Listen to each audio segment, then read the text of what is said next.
I take this opportunity to greet the President and the collective in the wonderful name of our Lord Jesus Christ. On behalf of our Chaplain General, Dr. Mutsile, I am here. May we bow our heads. We come before you in many ways. We come before you in many names. Some they call you Allah. Some they call you Vishnu. Some they call you Mudimo. Some they call you Mvelingange. Some they call you with 4 letters in the tetragrammaton that leads us to say to you, you are Yahweh. You are Jehovah, you are the Elohim. You are the El Shaddai. Some calls you Krishna. Some calls you Krishna. Some they call you Prophet Muhammad. Some they call you Jesus Christ. Some they call you Mudzimu. Some they call you Zimu, Kakaramba, ye Kakaramba. Through your guidance and through your wisdom, we call on your blessings to grant us a peaceful, stable, constructive engagement that will bear fruits that will continue to improve the lives of your people in this land. Holy Creator, we know that we are not worthy to call on your name because of our iniquities. Lord, we confess that we have failed in many ways to fulfill the promises we gave to this nation. We acknowledge before you that we did not do what you called us to do. Instead, we did things which we were not supposed to do. For that, we call on your forgiveness. That don't hide your face from this National Congress. Journey with us as you have done more than 100 years ago. Lord, be with us. We humble call on you, not to leave nor forsake us. We call on you at this time that your people are facing many challenges, but yet you have given us an opportunity to lead this society. Let us not be complacent about that. Let us bow down before you and call on you to make us your servants that will serve your people. Forgive us, Lord, that we started by wanting to lead before wanting to serve. Change our hearts in this NGC so that we don't get into struggles of leadership, but we get into the queue of being your servants. Forgive us, Lord, and give us another chance, because we know that the times of your forgiveness to us is countless. As long in faith, we come and ask for your forgiveness. We give thanks to you, Lord, for many things that you have done to us.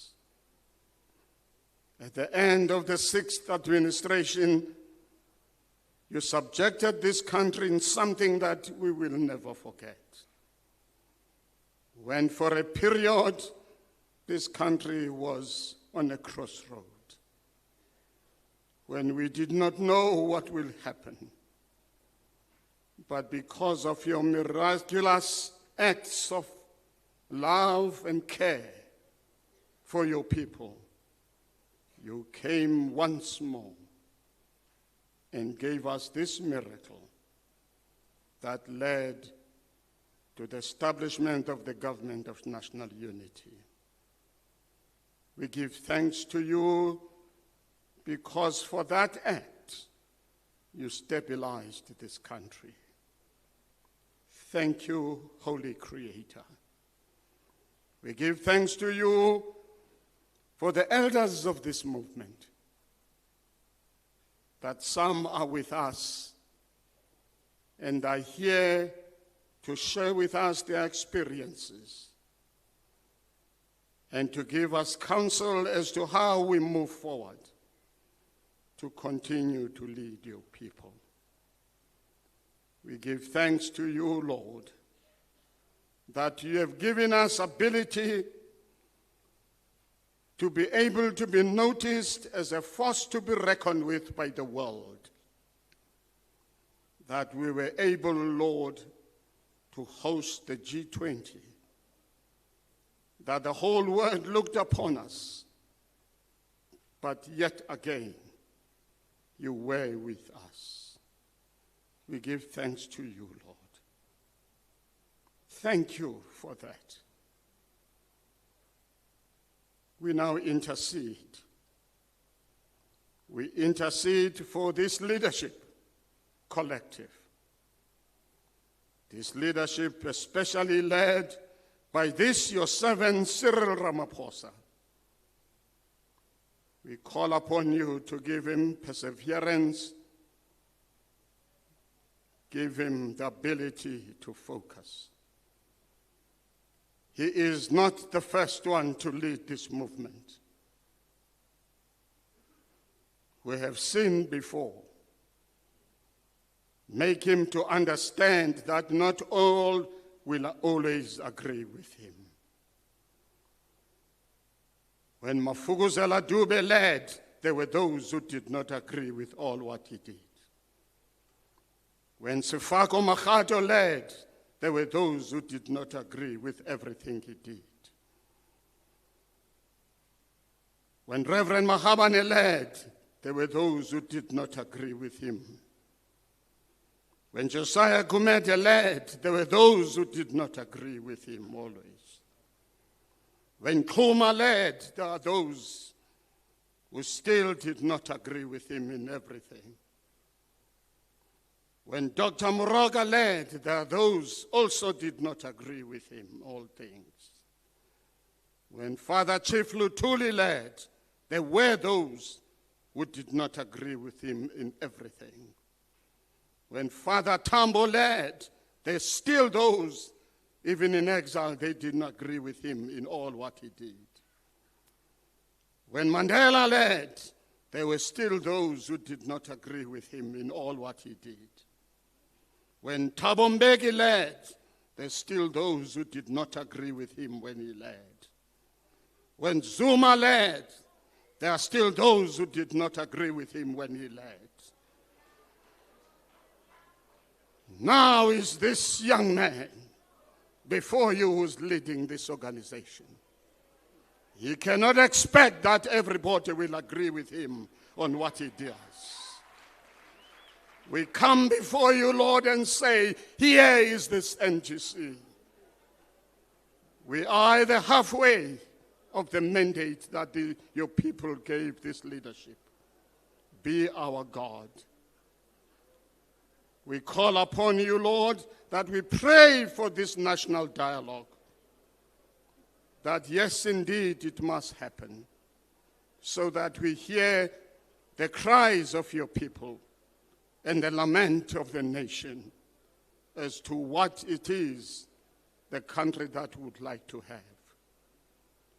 Here I now commend this NGC unto you. Let it be peaceful. Let it be robust. Let your people engage constructively.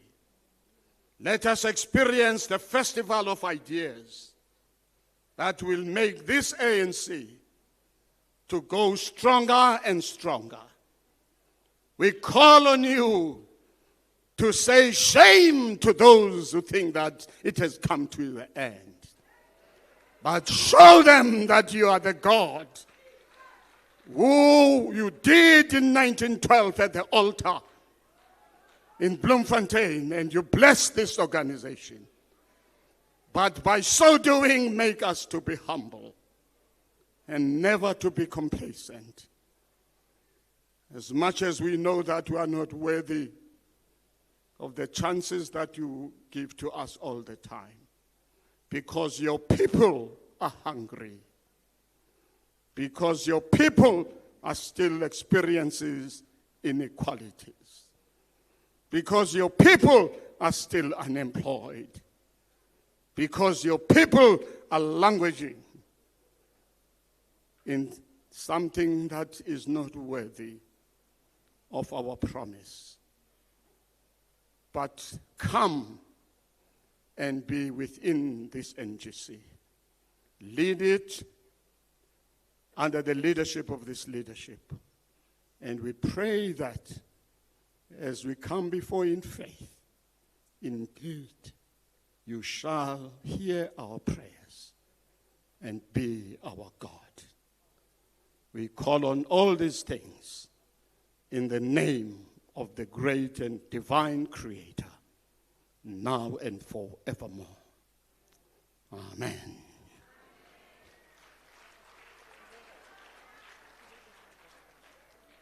We will now light the candle to remember the scourge that faces our nation. The scourge of gender-based violence, especially this time of 16 days of activism. We will be more calling on men to come and light these candles. As they come, they must carry the conviction that says, it will not happen in my name. As we invite the President and the members of the officials to come and join us to light these candles. We light the candles for the hope that in the name of the Creator we'll be able to deal with this scourge. I will also call the Mama Tolashe to come up,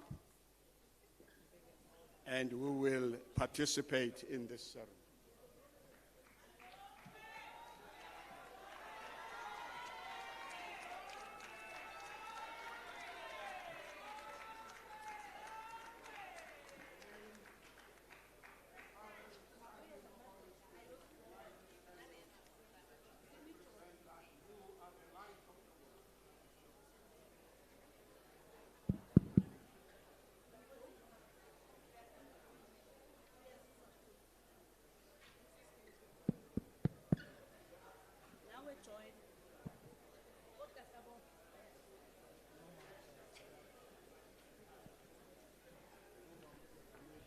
We are now giving the President and the executive the candles to light in the name of Jesus.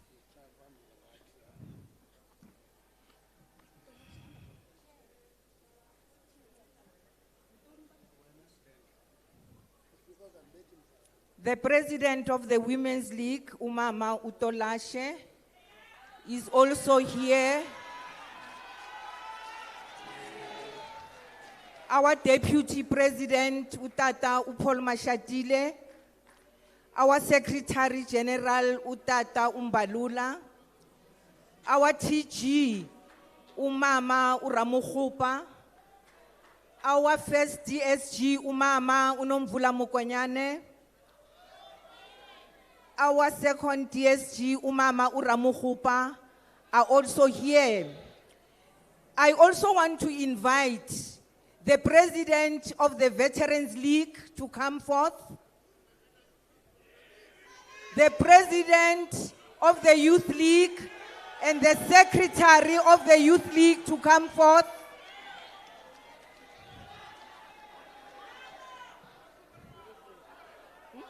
Yes, sir. Veterans League is coming. Utata Usnuki Zigalala. Yeah.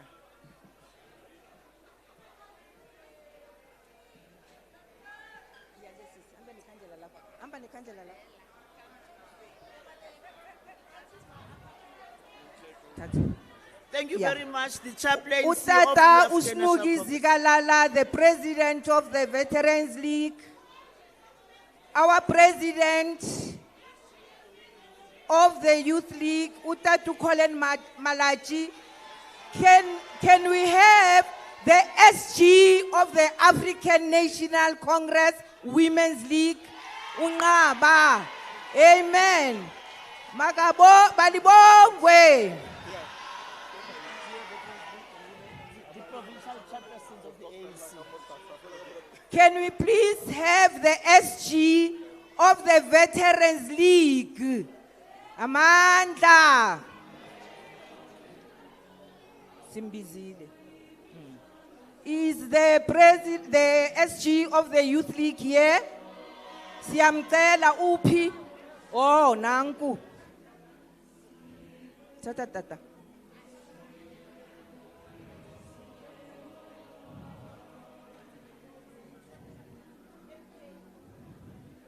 Amen. Amen.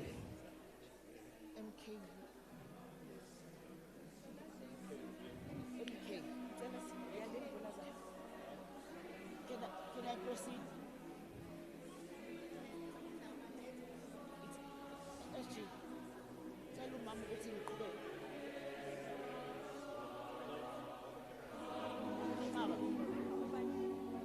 Can I proceed?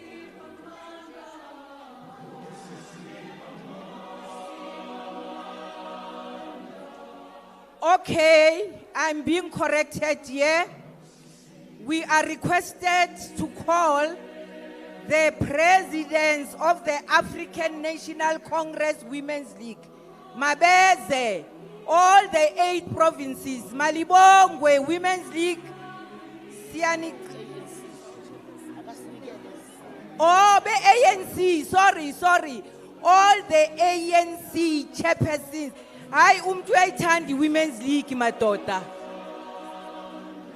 Can we please call the chairpersons of the ANC?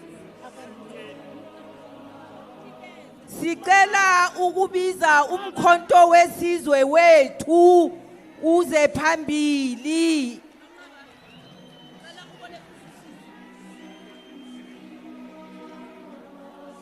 Amen. Then I will give over to our president of the Women's League to take over. Thank you. Thank you very much to the chaplaincy of the African National Congress led by Bishop Meane. May you also please call the president of SANCO to come forward. On the leader of Alliance Components, Communist Party, the president of the COSATU that is here, all 9 provincial chairpersons of the African National Congress, can you please come forward? If we don't have time, can you make it a little bit snappy? All 9 provincial chairpersons of the ANC, can you please come forward? The president of SANCO, the president of COSATU, the leader of Umkhonto Comrades, can you please proceed now? To the national chairperson of the African National Congress, Comrade Kwade Mantashe, the officials of the ANC, the president of the ANC, Dr. Matamela, the NEC members of the ANC, the leaders of the mass democratic movement, our leaders and our partners, the excellencies that are here today, all the branches and the structures of the ANC in South Africa, Sanbanani, Dr. Mayana and the president of the ANC, indeed.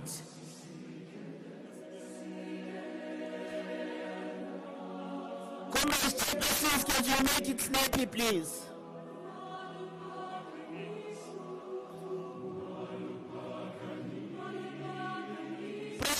Provincial chairpersons of the ANC, provincial chairpersons and the convener of the PTTs, can you please come forward?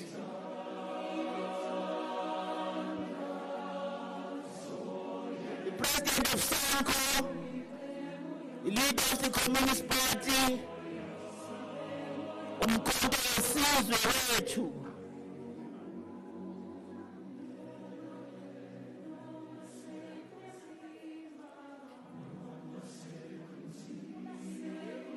Can you all have our candles on the hand, please, comrades?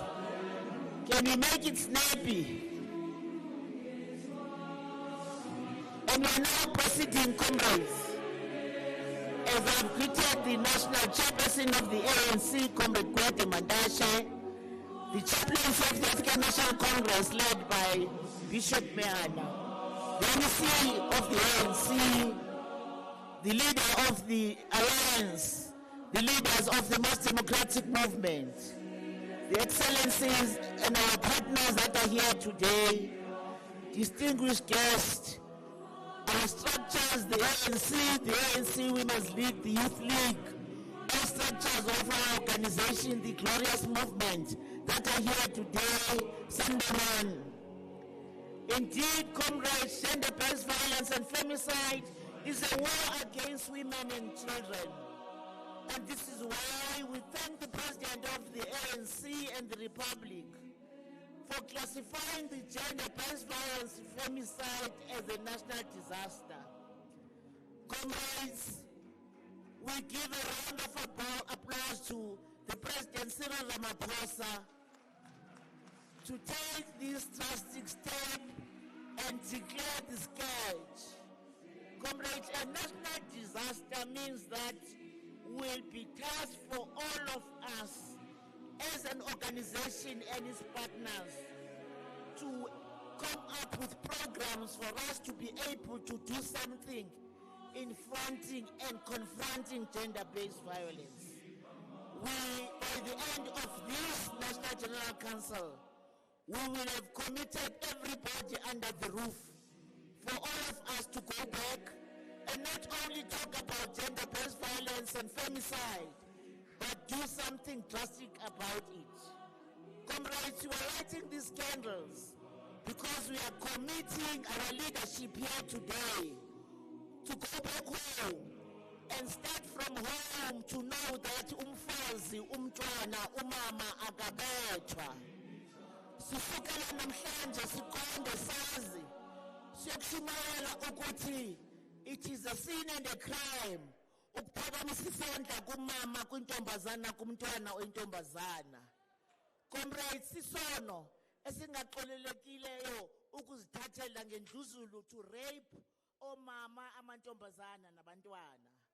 Today we want this NGC to commit that it is taking it upon itself for all of us to be in the forefront to fight the scourge and make sure that we are part of those who will be accounted to be fearless in confronting gender-based violence. We see this skewed arrangement, Comrade President, in front of us, that everybody that is standing before us, majority are males, unfortunately. And this is why we call upon them, males as they are, but they are leaders of our glorious movement. Follow President Ramaphosa to be brave enough and confront gender-based violence.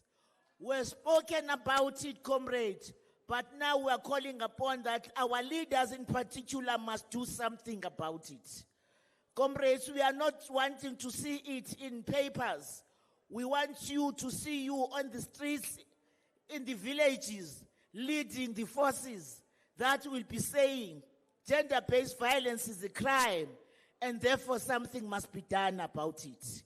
Today, in the declaration of this National General Council of the ANC, would want to see this NGC coherently to say, not only we know, not only we said something, but from today you are going to be counted along with those who have done something in fighting the scourge. We are happy that our president have led us as the ANC, the mass democratic movement, and the country.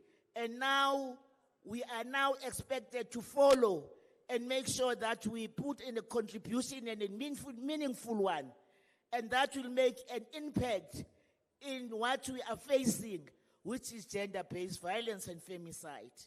Thank you so much, Comrade President, for really making sure that you lead from the front in making sure that even when opportunistic tendencies wanted to grab and run with what is a pain to South African women and progressive forces, but you assisted us to say, it belongs here. This is the family that knows that women have a right themselves to be part and parcel of this South Africa, and peace shall be the order of the day. Comrades, thank you so much for allowing us for this opportunity. By the 8th of March in 2026, we'll see all 9 provinces under your leadership, Matamela. These comrades that are standing in front of all of us, they will be consolidating their program in their respectful provinces, in doing something meaningful, in making sure that they are in the forefront to fight gender-based violence and femicide. In those few words, we thank the opportunity, national leadership, and our chaplainship. Kakhulu kakhulu, sibonga wena mongameli, ngobugxathu obubonakalisileyo ukuthi uphakamisa isandla ukhokhele ngaphambili uthi ilizwe lonke malihambe nawe lilwe indluzulwa yokuhlukunyezwa komama nabantwana. Gone are the days, comrades, when you are called by the name of the ANC, you will be allowed to embark on gender-based violence. We are calling upon all of us to make sure that now we change the gear and make sure that we all do something about it. I thank you very much, Chair.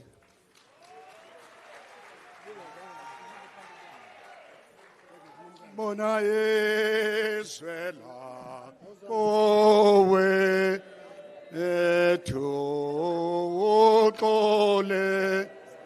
elizonoza alo ngaito bingomboya akho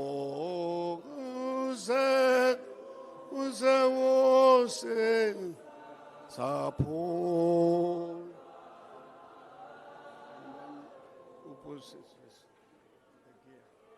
You're giving them the gear. Yes. Thank you. Purple. Which means it's a United Nations color. In the declaration. It's a terrible color.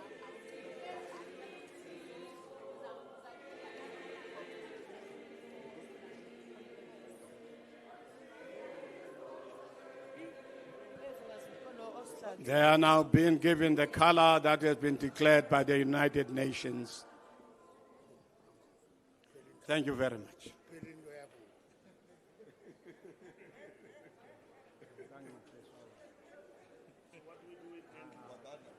We may now request the leaders, after they've received their gear, to go back to their places. And we switch off our candles. Thank you very much. We switch it.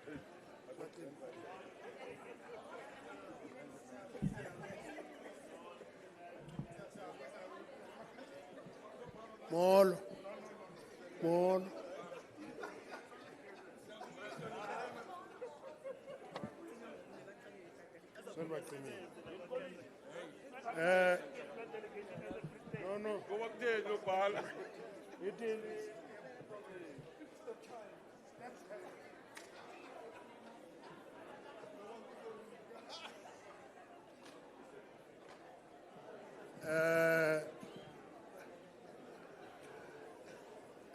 Comrades, Molo por Khalima.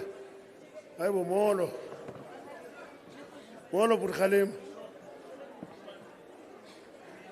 Shelo zizi yabo. Mamelani ke. Masicela uPanyaza asamkele. Panyaza. Uphi? Samkele mfundini. Samkele mfundini.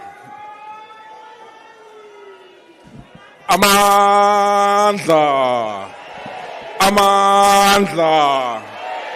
Viva the African National Congress. Viva.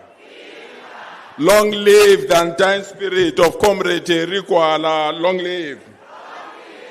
Ripilele President Ramaphosa. Ripilele. Ripilele President Ramaphosa. Ripilele. Phansi nge-AfriForum. Phansi. Phansi nge-AfriForum. Phansi. Phambili nge-African National Congress. Phambili. Phambili nge-Alliance. Phambili. Aluta. Aluta. Niyabasabana. Thank you so much, National Chair. Let me take this opportunity to appreciate His Excellency President Cyril Ramaphosa and all former presidents of our movement and our country. I want to acknowledge members of the National Executive Committee of the African National Congress and our leagues, all our alliance partners present, the leadership of Umkhonto weSizwe Liberation War veterans, and all our international guests, chaplain, and representative for various religious movements, fellow delegates. On behalf of our structures in Gauteng, in particular our branches, and the Provincial Alliance structure, and the broad mass democratic movement in Gauteng, we feel truly honored to welcome you to the province that is the custodian of the mortal remains of our leaders. It is here that we are taking care of Comrade Oliver Tambo.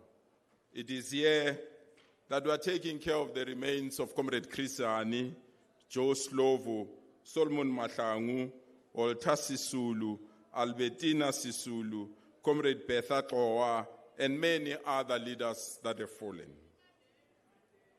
Comrade President, sadly, here in our province at this moment, the soil is soaked in blood after the brutal killing of 12 people in Sosville in Tshwane. We also had the brutal killing of Witness D in Brakpan and the killing of the chairperson of the Alexander Taxi Association. 2 weeks ago, the principal and the clerk at the school in Enxiweni were also brutally killed in our school premises. We come to you, President, to request that we send a very strong message to criminals. Their time is over and they must leave us. We can't allow our country to face this high number of crimes and high number of kidnappings and killings almost on a daily basis. As we join our women and our children in rejecting those that continue to kill them, we also want to urge that criminals must now stop killing our people. Comrade President, we also gather here to plan for the future. If we are not careful about this future, the children and the youth that need to own this future might not be there, as majority of our children are going through difficulties of drugs. These drugs are killing our children and are killing our youth. And we need to put an end to this because they stand a better chance to wipe up an entire nation. Comrades, as we welcome you here, let this NGC be the real turning point for the glorious movement of our people and the continent. As we welcome you here, we do so, knowing very well that the 5th National General Council of the ANC will be characterized by debates and discussions that will once more cement the role of the ANC as the parliament of the people. Like we did, Comrade President, with G20 delegates, we remain proud and ready to lay the red carpet for all of you, the delegates of the 5th NGC of the ANC. It was in 1987 in Arusha, in Tanzania, when President O.R. Tambo said, and I quote, "Millions of our people are committed to carry out the task of freeing themselves. What they require of us, their liberation movement, is that we organize, we mobilize, and we lead them into a continuous assault on the apartheid regime," end of quote. We hope this is the same spirit that will prevail in this NGC. Once more, comrades, we wholeheartedly, on behalf of the provincial task team of the ANC, welcome you home here in Gauteng. Asina mona, asina nzondo, siyayidumisa i-ANC. You are all welcome, comrades. Thank you.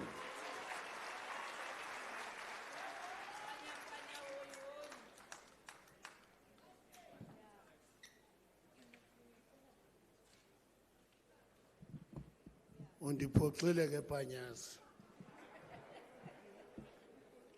Undiphoxe kakhulu. Benuzawuqala ngokuthi hoyi hoyi kangothi. Okay. Makasicele upresident asinike i-political overview yale NGC now. Kanifake ingoma nemphakamiso.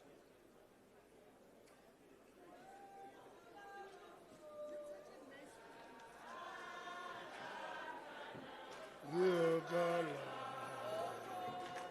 ukule zabalazo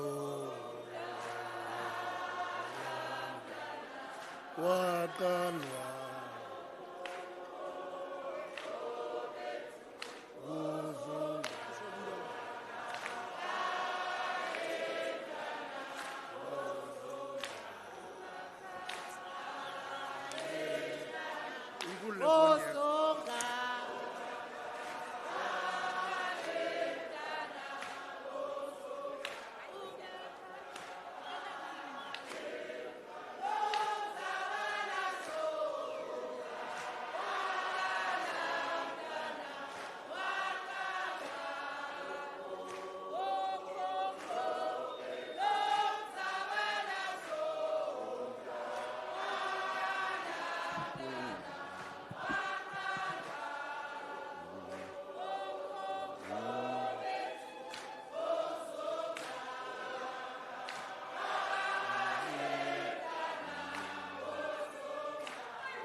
Amandla.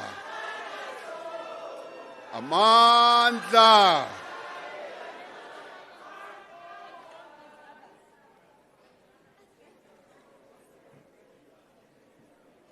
Viva ANC, viva.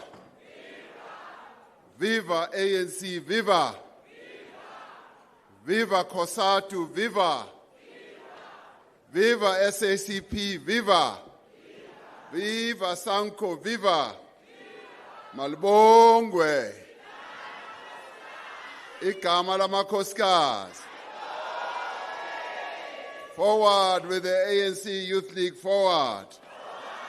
Forward with the ANC Veterans League, forward. Mandla. National Chairperson, Comrade Gwede Mantashe, members of the National Executive Committee of the ANC, Siaparangwe, Mayor Sophie de Bruyn, former president and deputy presidents of the African National Congress, the leadership of the ANC Veterans League, the Women's League, the ANC Youth League, representatives of MK Liberation War veterans, representatives and leaders of the Alliance and the Democratic Movement, and comrades from our sister liberation movements from neighboring countries and other organizations, delegates and comrades, I greet you all. It is indeed an honor to present the political report to the 5th National General Council of the African National Congress. As we gather here, let us remember the stalwarts, the leaders and cadres of our movement who have passed away since we met at the 55th National Conference in December 2022. The senior members of our movement who passed away during this time, including former Deputy President David Mabuza, Mama Gertrude Shope, Comrade Frini Jinwala, Tito Mboweni, Member TC Mladlana, Praveen Godan, Comrade Violet Siwela, Professor Sibusiso Bengu, Chris Mahlako, Aziz Pahad, Isop Pahad, Lungi Kabashe, Tina Jomat Peterson, and Natim Tetwa, among others who were leaders at the national level. There are many others who also passed away, who were leaders at provincial, regional, and branch level. We pay tribute to these gallant freedom fighters. To honor their lives and contribution, we should continue the struggle to which they dedicated their lives. May we show our respect and rise and observe a moment of silence in their memory and in their honor.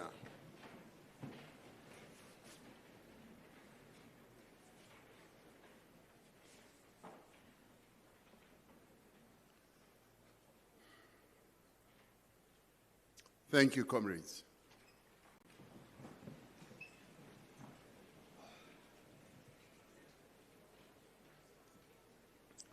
It is quite hot here, and we have asked that they should open the air conditioners at full blast. So we apologize for the heat that is being generated here. And to the media, the heat is not being generated by difficult debates and discussions.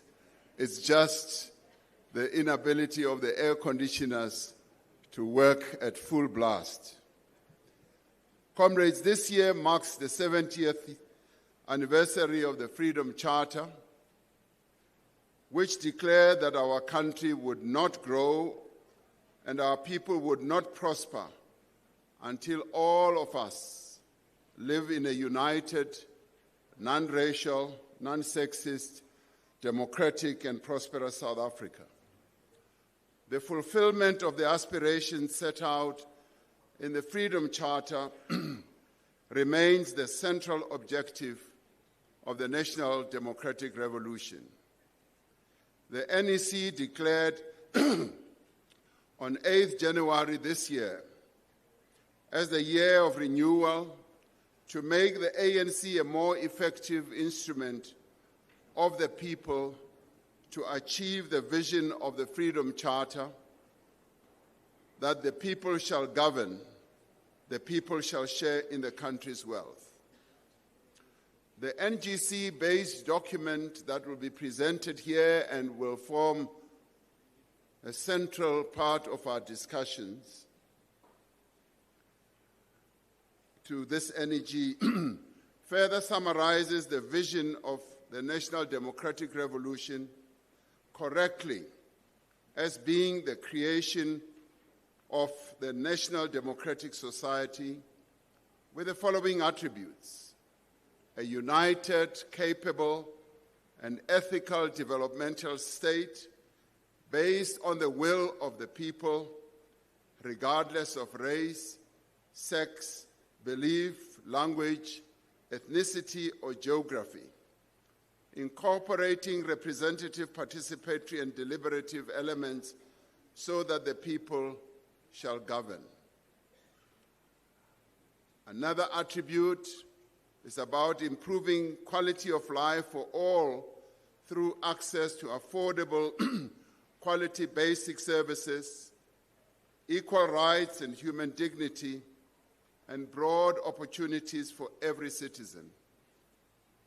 An inclusive, transformed, and thriving economy that offers decent livelihoods to all, including restoring the birthright of all South Africans to access land, the nation's wealth, finance, and other resources within a growing, integrated African continental economy.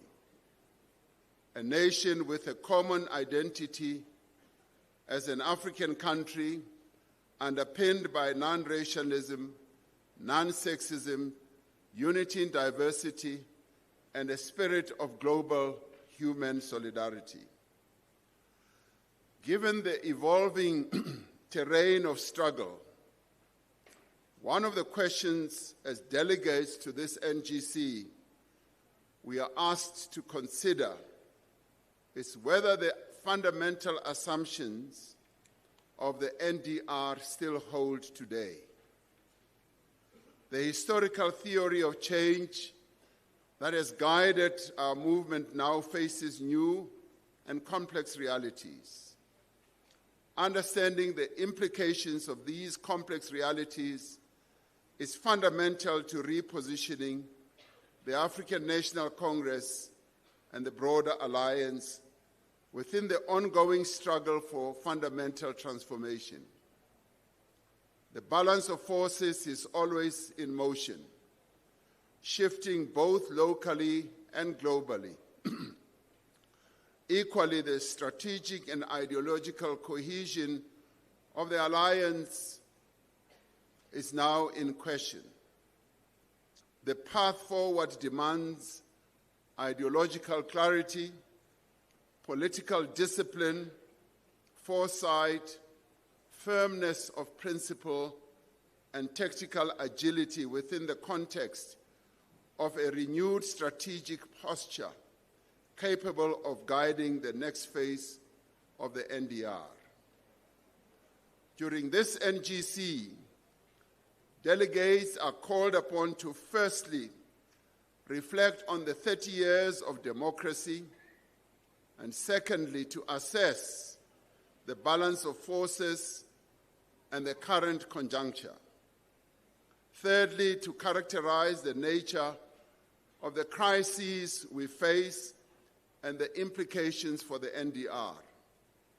And fourthly, to determine what should be done to address the challenges that we face as a nation and as an organization.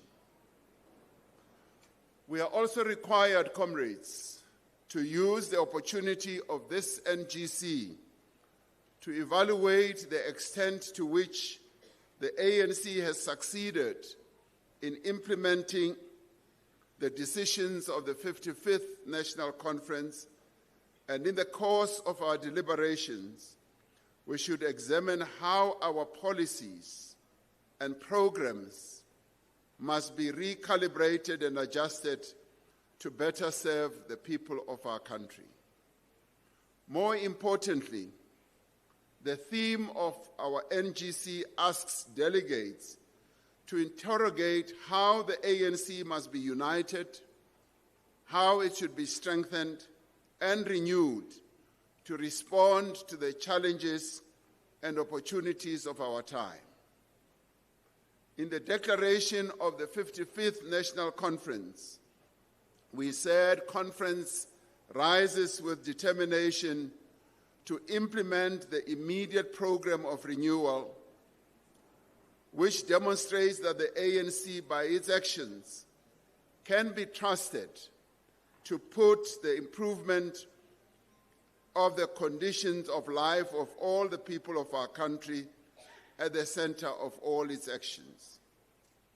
The conference made the fundamental point that for the ANC to be successful in transforming our country, in advancing the national democratic revolution, it must embark on a journey of thoroughgoing renewal. Renewal requires that we reaffirm the organizational culture and the traditions of the ANC as a movement that is rooted among the people, representing their interests, concerns, and aspirations. We require a renewal of values and ethics. We need to deal decisively with the scourge of corruption and unacceptable conduct. And we must forge a cadreship that is imbued with a militant, principled, and fighting spirit. We should also focus more attention on the implementation of our decisions. For the lack of the implementation of our decisions is a disease that we must rid our organizations and structures, including our government, of. The ANC must be united around the values and the principles of our movement. Enhancing the quality of membership and leadership is key to the renewal of the ANC, as was stated by the NEC in the January 8th statement. It continued to say that the membership system of the ANC is also being overhauled to ensure that the movement attracts into its ranks the kind of people who are willing to serve the people of South Africa. The criteria for membership and screening process to rid the ANC of criminals is an important part of the renewal process. This includes tightening and enforcing the leadership election processes. A renewed ANC must enforce discipline in the ranks of our membership.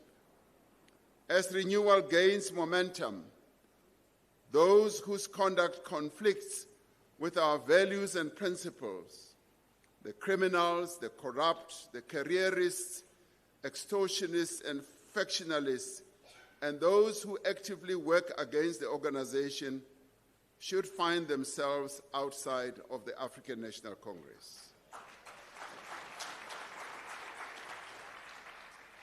The NEC in the January 8th statement was firm in stating that the renewal of the ANC must be reflected in our everyday behavior as members of the African National Congress, on how we conduct ourselves, including what we post either against each other or about the African National Congress on social media. The NEC in the statement said, "Let us be known for excellence, for ethics, for humility, for hard work, and for competence. Enhancing the quality of membership and leadership is key to the renewal of the ANC. In fulfillment of the mandate of the 55th National Conference, the NEC has gone ahead to implement a number of the decisions which will be clearly reported by the Secretary General when he gives the midterm report. But amongst others, we've proceeded to implement clear accountability mechanisms to tie leadership to expectations, measurable performance, and consistent reporting.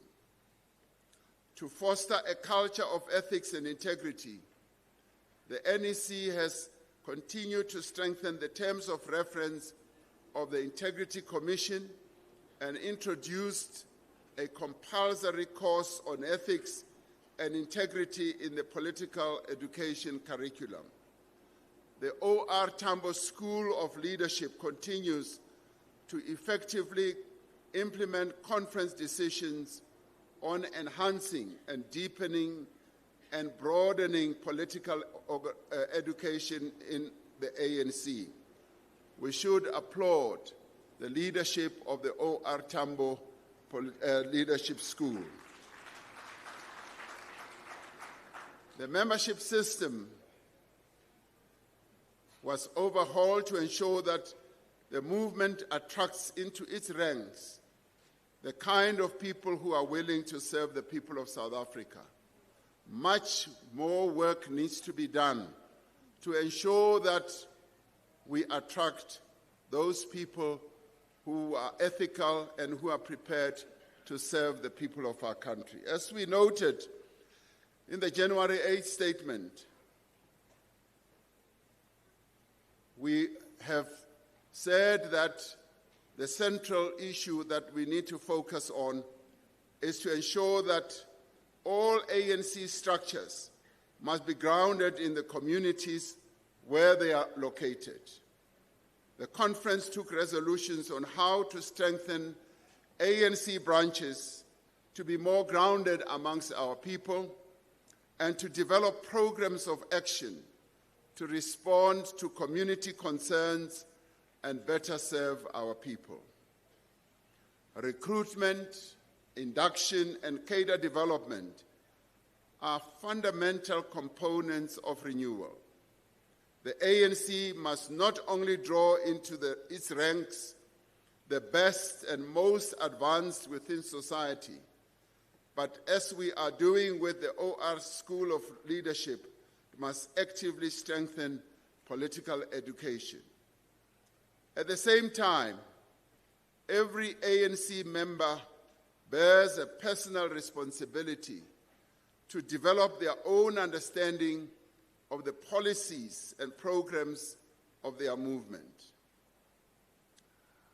On coming to the alliance, the Revolutionary and Strategic Alliance grew out of struggle, out of a shared commitment to the liberation of the oppressed masses of our people. The unity of the alliance remains critical for the successful pursuit of the NDR, especially in these times when progressive ideas and values are under constant attack. Comrade O.R. Tambo's words still resonate.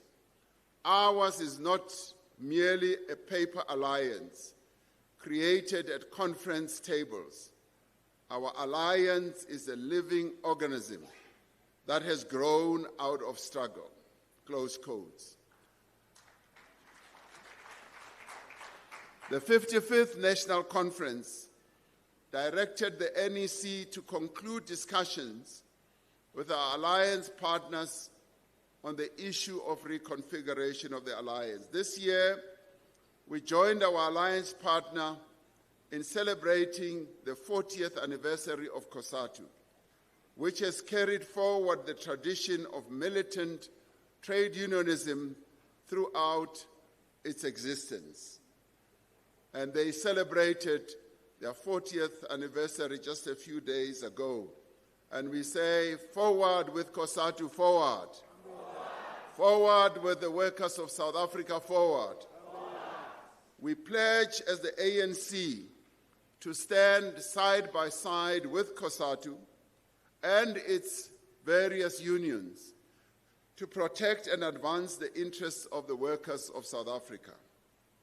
We must acknowledge that the decision by the South African Communist Party to contest elections separately threatens the unity and the cohesion of the alliance. Recent by-elections held in various parts of our country have shown that being divided risks consequences of causing major losses and confusing the voters of our country. The Secretary General will report on the discussions that have been held with the SACP on a bilateral basis with regard to the decision that their conference has taken. This NGC must discuss the full implications of this decision for our movement and for the alliance. We need to do so, particularly as we go towards next year's local government elections. This political report reflects on developments since we held our 55th National Conference in December 2022. We should recall that the 55th conference was held at a critical time in our country. Our country was still recovering from COVID-19 pandemic, which had claimed the lives of well over 100,000 people within a short space of time. The economy was still deeply affected by the pandemic. The July 2021 civil unrest and catastrophic flooding earlier in that year had also had a major impact, not only on our people, but also on the economy of our country. The country was in the midst of the most protracted period of load shedding in our history, with 205 days of load shedding recorded in 2022 and another 330 days of load shedding to follow in 2023. It was in this context that conference emphasized that the central task of the movement was the transformation and the growth of our economy and the creation of jobs. The essential measure of the state of the nation is the quality of life of its citizens. The legacy of colonial dispossession and apartheid remains a defining feature of South African society, reflecting persistent inequality in wealth, income, and access to land. Poverty remains our greatest challenge as a nation. In 2024, nearly a quarter of households considered social grants as their main source of income. While this is a sign of the extent of the need in society, which we should be concerned about, it is also an indication of the extensive social support measures that the ANC has put in place to assist poor South Africans who still live under the long shadow of colonial exploitation and apartheid oppression that still has consequences and a legacy that we need to deal with. Around 61% of the national budget, after debt servicing costs, goes towards the social wage, including social grants, education, healthcare, housing, and free basic services. Increases in the cost of living in recent years have affected all South African households, with the poor and the working class being most vulnerable. The 55th conference directed the NEC to address the issue of the cost of living as a key priority. In line with the resolutions of the 55th Conference, measures to address the cost of living have included increases in funds to our municipalities to provide free basic services to needy households, indigent families, an increase in the value of social grants, and an expansion of the list of food items zero-rated for VAT. In the last 3 years, inflation has been tapering down from 7.2% to 3.6%, providing relief to households and boosting demand in the economy. We have often said that education must be at the center of our fight against poverty. We have seen a steady progress in improving our educational outcomes. Last year, our learners at grade 12 level achieved an 87 matric pass rate, the highest ever recorded in our democratic history, which is quite phenomenal. Through NSFAS, we are supporting over 800,000 university and TVET college students. Our focus now is on expanding access to quality early childhood development and early grade literacy and numeracy. And one of the challenges we neglected over a long time was to focus on early childhood development. And when we decided to move early childhood programs from social development to basic education, we have now taken the funding of early child development to a higher level and have allocated and will continue to allocate more money for ECD in our budget. But comrades, we need to do much more if we are to have what we've always called a skills revolution. A skills revolution ought to start with early childhood development, which is effective, leading up to primary school education, right through to tertiary education as well. The skills system that we have needs to shift towards producing skills that are linked to demand in the economy. We need to consider a radical overhaul of the SETA system and introduce a dual academic and on-the-job training system.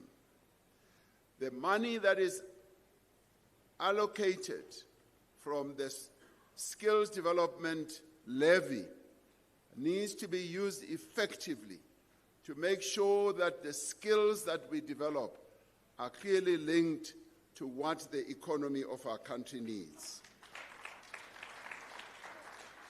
In 2024, we achieved a milestone on the path towards affordable and accessible quality health care with the passage of the National Health Insurance Act.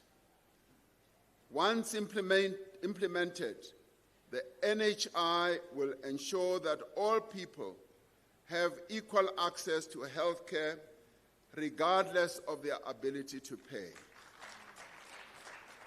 And the NHI will be implemented, much as we are facing a number of challenges from various stakeholders about its implementation. In preparation for the NHI and to address severe challenges in our health system, government is directing resources towards hiring more doctors, more nurses and health professionals, permanent employment of community health workers, and the purchase of new equipment. It is simply a joy when we even travel to rural clinics and hospitals and find that they are beginning to be provided with the latest high-tech health equipment deep in our rural areas. And this is the advancement that we want to see continuing. The ANC government and ANC-led government is investing in the construction, revitalization, and maintenance of facilities in our health system across the country. One of the great achievements of successive ANC administrations is the massive extension of access to basic services such as electricity, water, sanitation, and refuse removal. Since democracy, access to electricity for lighting increased from 58% to now 95%.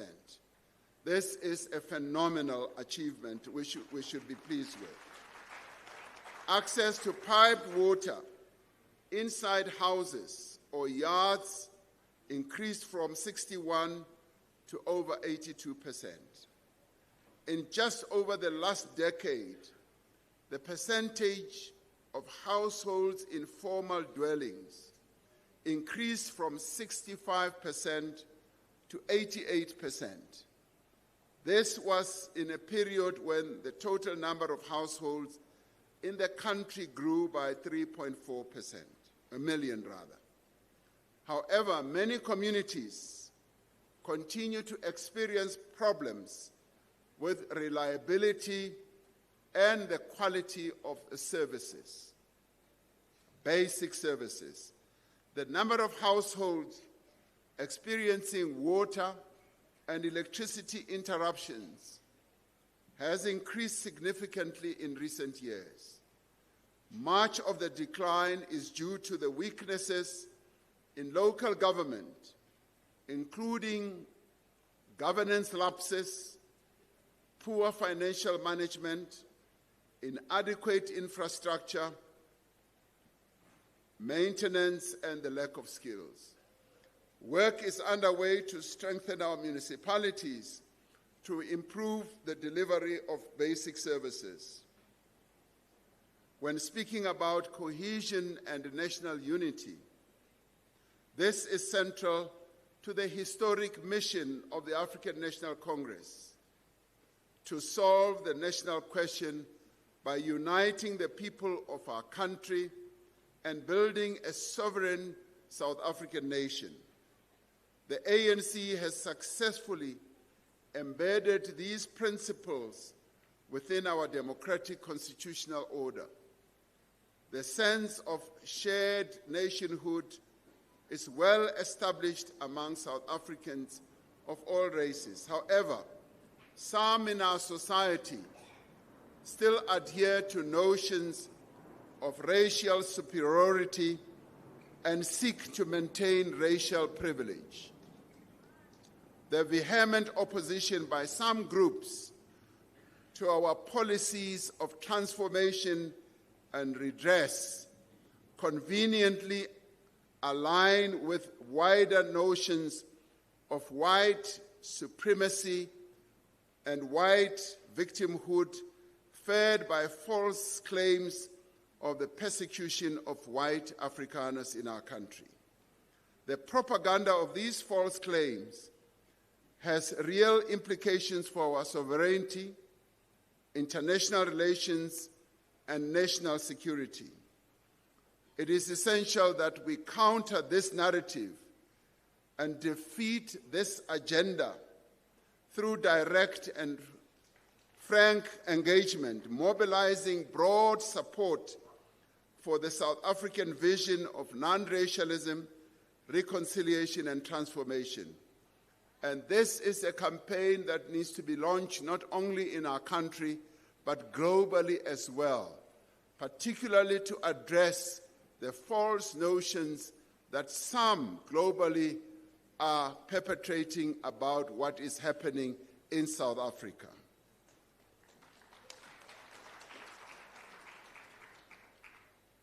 On the other important issue of fostering national unity and cohesion.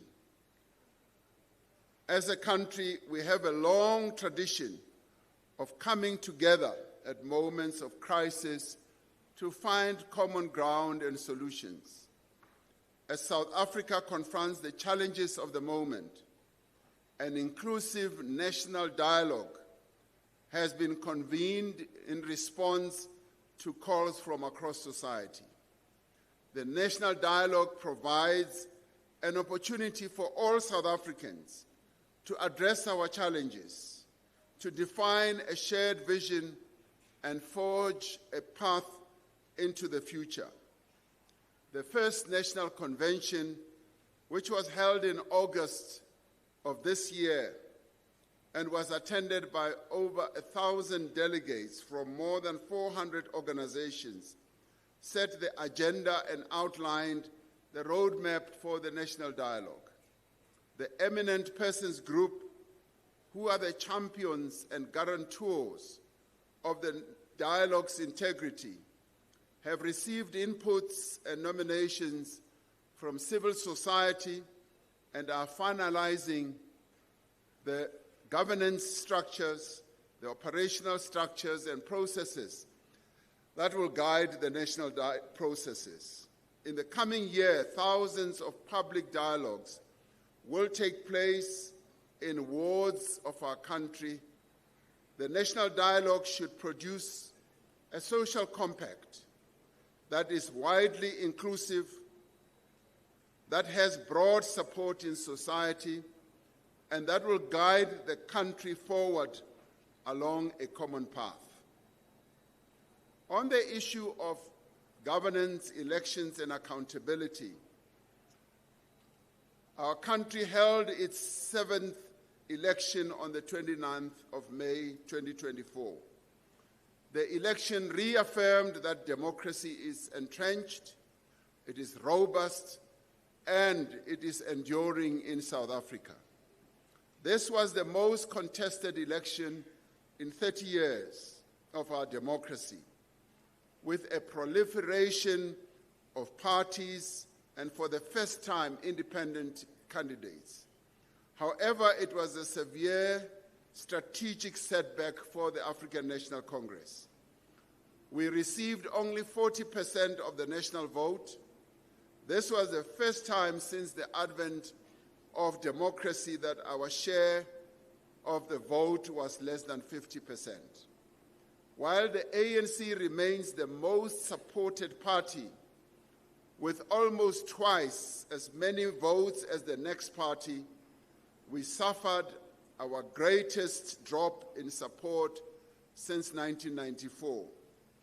We lost our majority nationally and in key provinces of Gauteng and KwaZulu-Natal. Among other things, the drop in support can be linked to the emergence of the MK party, the dissatisfaction of our people with unemployment and lackluster economic growth, service delivery challenges, and anger and perceptions of widespread corruption, but also the weaknesses in our own structures, which we clearly saw with a weak election campaign that could have been a lot better had our structures been stronger. The record low voter turnout of 58% affected the ANC more than other parties. The NEC agreed that the election results placed a responsibility on the ANC to give leadership to the country and ensure unity, stability, peace, and progress in the nation. After considering various available options, the NEC decided that we should invite all political parties in the National Assembly to form a government of national unity as the best approach to move the country forward. Following engagements a government of national unity was established with 10 parties participating: the African National Congress, the DA, the IFP, the PA, FF+, the UDM, Rise Mzansi, Al Jamaa, the PAC, and the Good Party. The parties agreed on a statement of intent committing to respect the Constitution of our country, the rule of law, and to promote accountability, transparency, integrity, and good governance. They agreed on a basic minimum program, which formed the basis for the medium-term development plan. The GNU identified 3 priorities. Firstly, to drive inclusive growth and job creation. Secondly, to reduce poverty and tackle the high cost of living. And thirdly, to build a capable, ethical, and developmental state. In its assessment of the first year of the GNU, the NEC agreed that we have safeguarded the core progressive policy agenda of the National Democratic Revolution. Through the GNU, the ANC has continued to execute its agenda for nation building and fundamental social and economic transformation, albeit under difficult conditions. We have stood firm against resistance campaigns mounted by right-wing forces and have not retreated from progressive domestic and foreign policy positions. The 55th Conference agreed that building an ethical and capable state is essential for economic transformation. A fundamental feature of such a state is a public service that is professional and competent. To this end, the National Framework for Professionalization of the Public Service was adopted by Cabinet in 2022. Recruitment and selection processes are being overhauled, along with performance management systems, competency-based assessments, and integrity tests are also being introduced, particularly tests that will be able to give us information about the integrity of those who should serve our people. One of the other key aspirations of the professionalization framework is the depoliticization of the public service. Those who work in all spheres of the state need to be insulated from undue political interference and vested interests as well. State capture provided a bitter lesson on the vulnerabilities of the public sector to interference by private business interests.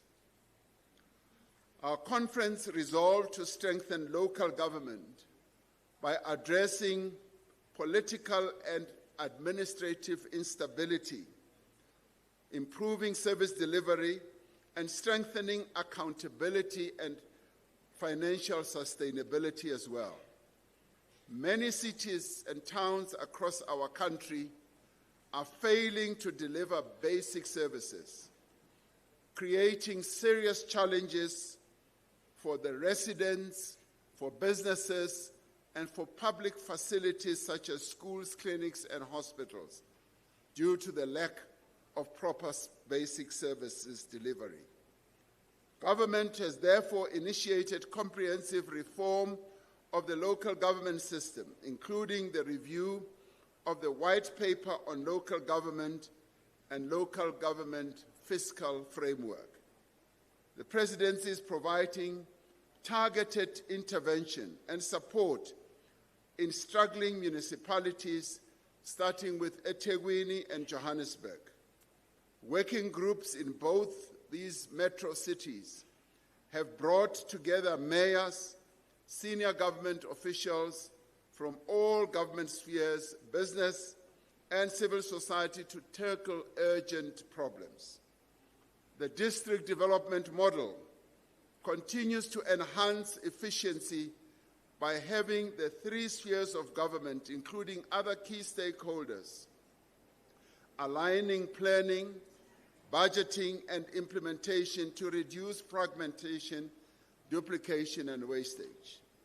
We are committed to continue working with our traditional leaders to ensure that they can play their essential role in promoting sustainable and inclusive economic development while being custodians of heritage, culture, and traditional values.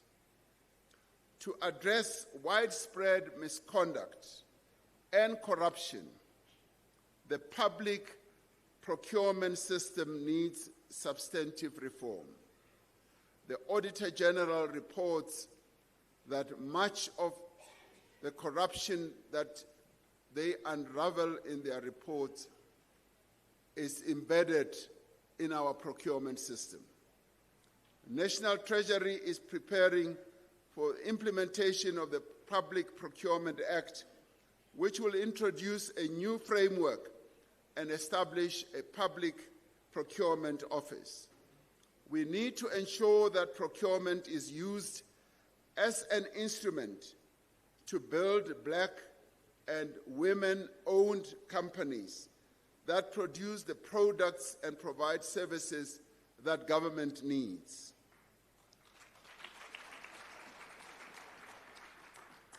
It is found that too many tenders that are issued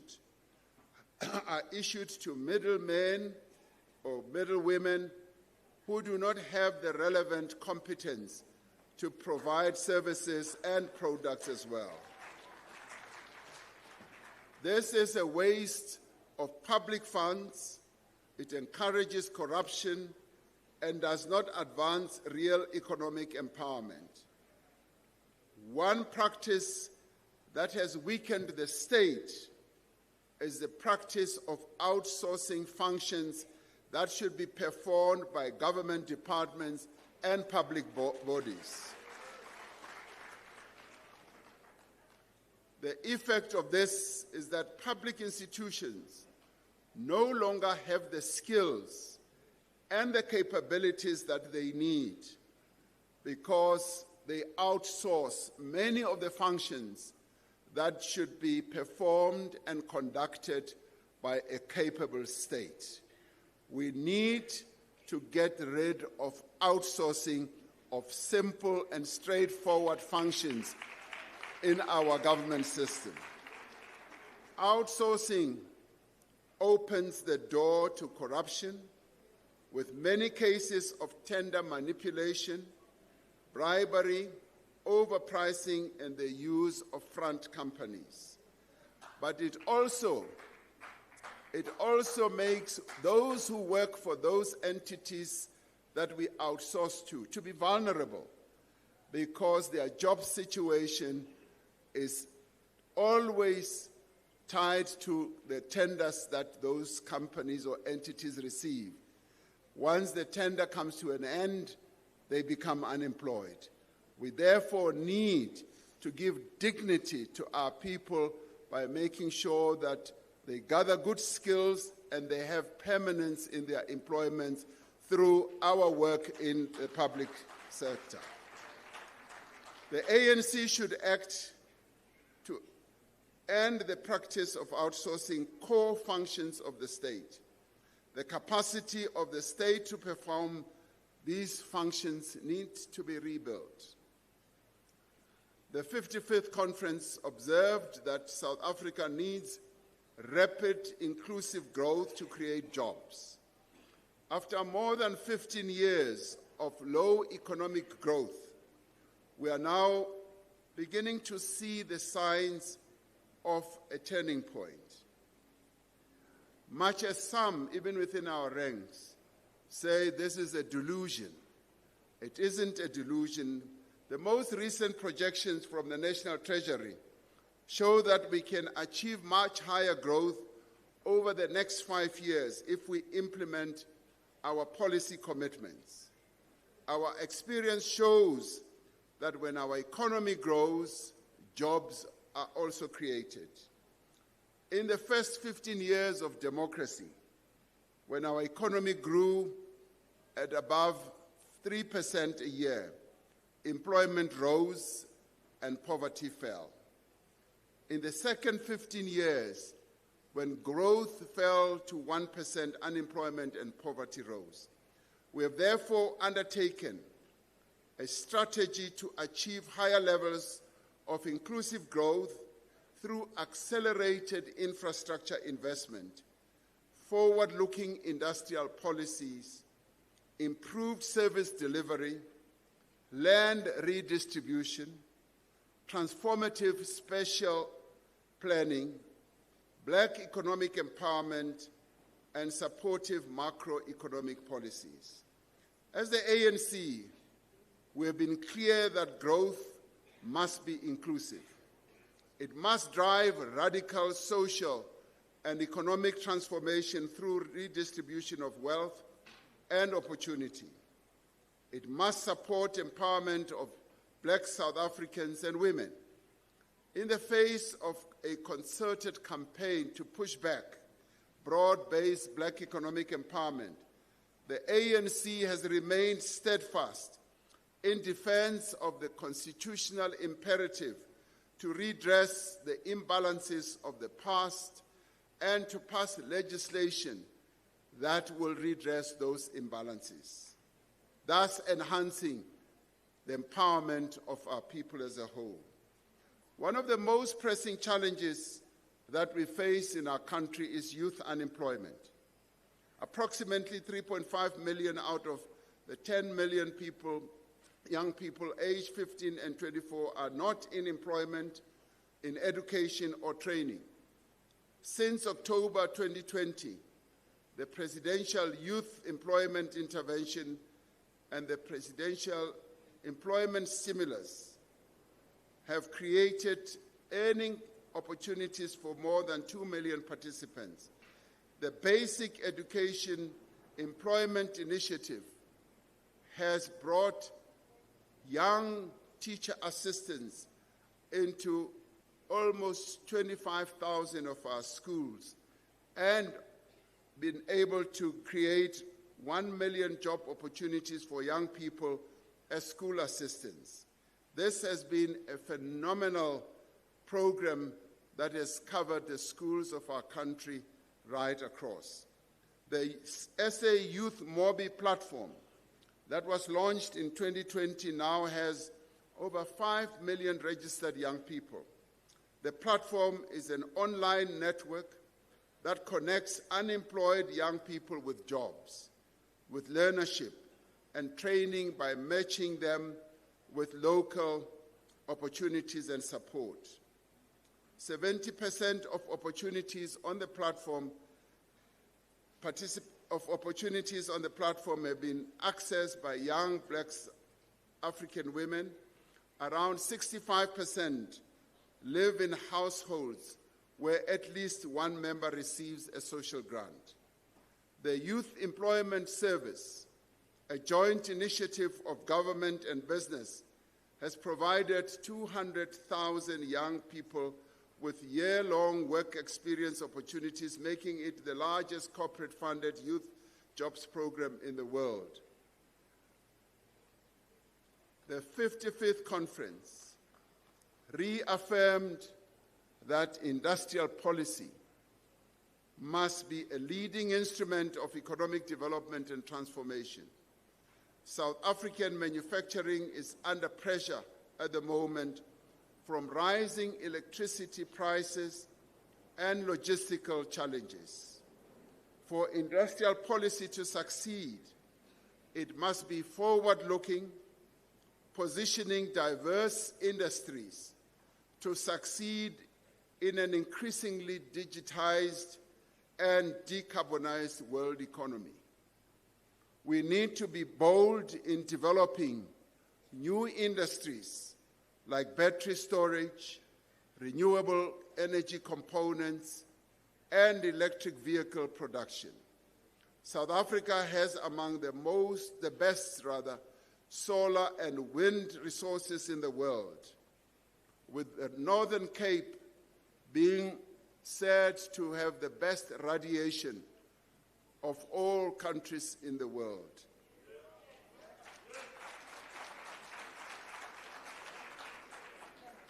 Yes, it does, including Comrade Zamani, having a town which is called Hotazel, meaning that it is as hot as hell in Hotazel.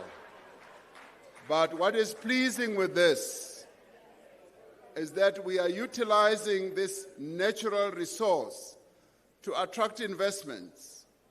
The Northern Cape has seen the most investments in renewable energy, utilizing the sun or solar, and the Eastern Cape has also seen great and increasing investments in wind power, as the Western Cape, and now Mpumalanga and Limpopo are also going to see heightened investments in utilizing our natural resources, including methane gas, which has been found in Mpumalanga.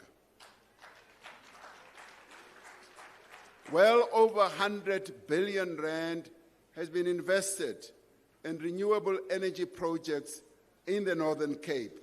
And Comrade Zamani reports that we have seen great growth in the Northern Cape. Industrial expansion requires efficient, reliable, and competitive network industries. However, over the course of more than a decade, our state-owned enterprises in these network industries, particularly Eskom, Transnet, and PRASA, declined due to the effects of state capture, mismanagement, and a lack of capital investment. To correct this, and in line with the resolutions of the 55th National Conference, government is leading a process of structural transformation in energy, in water, in our ports, in our rail and telecommunications. Now, through this work, we are reducing costs, we are improving efficiency, we are lowering barriers to entry, and enabling higher levels of investment. We have seen a dramatic drop in load shedding frequency and severity. This has been made possible by steady improvement in Eskom's performance and regulatory changes to allow private investment in electricity generation. And we have to applaud those who have been working on these programs of ensuring that load shedding is something of the past. We have to applaud them. Government recently finalized the Integrated Resource Plan 2025, outlining a balanced and diversified energy mix. Renewable energy capacity will increase from 17 gigawatts to over 45 gigawatts by 2030, continuing to grow to provide more than half our energy supply. The country is moving towards a competitive electricity market. While Eskom will continue to play a leading role, the new model will enable many generators to supply electricity and compete based on efficiency and costs, and leading to lower prices and more reliable supply. And this is necessary so that we see more investors coming in, alleviating the burden that our state-owned enterprise Eskom should carry on its own as we increase energy generation. We are making significant headway in increasing the volume of goods that are moved on rail lines and through ports. After dramatic decline, freight volume increased from 150 million tons in 2023 to 174 million tons in 2025. We still need to increase the volume of goods that are transported on our rail to well over 250 million tons. Transnet has established a rail infrastructure manager and made capacity available to train operating companies on a concessionary basis, whilst the rail infrastructure itself continues to be owned by the government. PRASA has restored 35 of 40 priority lines, meaning that commuters can now travel safely and affordably on locally manufactured trains. In the last financial year, PRASA recorded 77 million passenger trips on its lines, a huge increase from 39 million in the previous year. So things are moving and people are being moved on our trains. The 55th National Conference noted that expanded infrastructure investment can play a critical role in providing basic services and improving economic performance and job creation. However, over the past 15 years, investment by both the public and private sector has declined. The ANC-led government has made a commitment to invest more than 1 trillion rand in infrastructure over the next 3 years to renew our roads, our ports, our rail, our energy and water systems. This is the largest amount ever budgeted for infrastructure development in the history of our democracy. This will increase our gross fixed capital investment, which has been in decline over a number of years. Government has also allocated an additional 54 billion rand to fix water and electricity infrastructure in the 8 metros linked to institutional and financial challenges. We must use our infrastructure build to maintain maintenance programs, to create platforms for black industrialists, for workers, for small businesses and marginalized communities in urban and rural areas. We must ensure that it assists us in localizing production of critical inputs such as steel and promotes processing and beneficiation of our rich mineral endowment. Disruptions to the global trading system are threatening South African exports. Like most other countries, South Africa had punitive unilateral tariffs imposed on it by the United States of America earlier this year. Our government is continuing to engage the United States in negotiations to reach a trade agreement that benefits both countries. At the same time, we have had to accelerate the diversification of our export markets. South Africa continues to play a leading role in supporting the implementation of the African Continental Free Trade Area to grow South Africa's exports to the rest of the continent. We've had thoroughgoing discussions with a number of companies that do business in the rest of our continent, and our cooperation with them will be enhanced.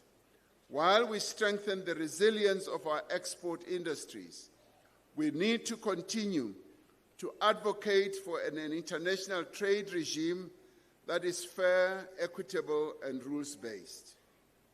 Land reform remains one of the most urgent tasks of the National Democratic Revolution.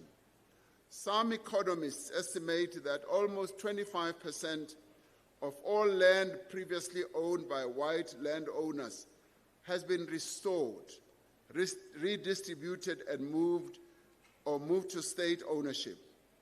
But there is still a greater hunger for land, and much work still needs to be done to give effect to the constitutional requirement that all citizens must be able to gain access to land on an equitable basis. Key tasks ahead include the improvement of support systems for beneficiaries of our land reform program. We need to accelerate the processing of outstanding restitution claims and resolve disputes more efficiently. Equally important is addressing urban land reform, as most South Africans now live in cities where access to well-located land and housing remains deeply unequal. As directed by the 55th Conference, the ANC-led government has continued to maintain macroeconomic stability and coordinate fiscal and monetary policy to support inclusive growth. Sound management of public finances is essential. A critical challenge in recent years has been the rising public debt, with more than 20% of tax revenues spent on debt servicing payments. Important progress is underway in reducing corruption, wasteful spending. However, cutting spending across the board carries significant social and economic costs. Instead, we need to reduce spending on inefficient programs and increase spending on programs with the greatest impact amongst our people, such as infrastructure investment, while maintaining social assistance to poor and working-class households. The measures that we are taking to strengthen public finances is creating a shift in public sentiment and investment. Over recent weeks, our sovereign credit rating has been upgraded. We have been removed from the FATF grey list. Interest rates on government bonds have decreased, and our currency has also strengthened. In the last few days, the National Treasury's latest bond issue was oversubscribed almost 4 times and was issued at much lower rates than before, reflecting renewed confidence in our economy. Some leading business people have said that due to the measures that we are taking, the South African economy has turned the corner after more than a decade of decline due to state capture, the COVID pandemic, the 2021 civil unrest, and the devastating floods of 2022, and weaknesses in government execution. Next year, the country will celebrate 70 years since the Women's March on the Union Buildings on the 9th of August, 1956. We will recall the courage as well as the determination of the women of our country in standing up not only to the apartheid government, but to laws, practices, and attitudes that prevented South African women from realizing their rights. We are fortunate today to have Comrade Sophie de Bruyn amongst us, who is a Isitwalandwe, who participated in that march. As the ANC, we have carried that spirit into our democratic constitution, into our laws, policies, and programs.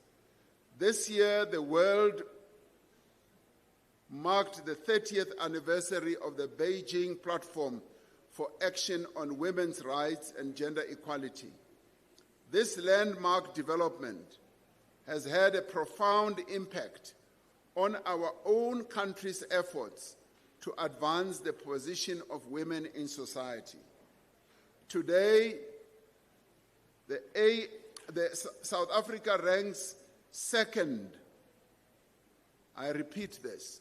South Africa ranks second out of G20 countries in terms of women representation in parliament.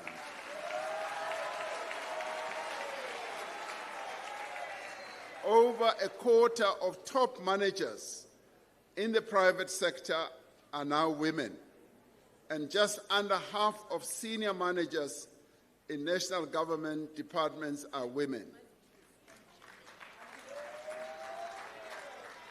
Comrade Sisisi Tolashe, I have to apologize that you found so many men standing here during our candle lighting, and we hope that too will change, as you are indicating with your hands.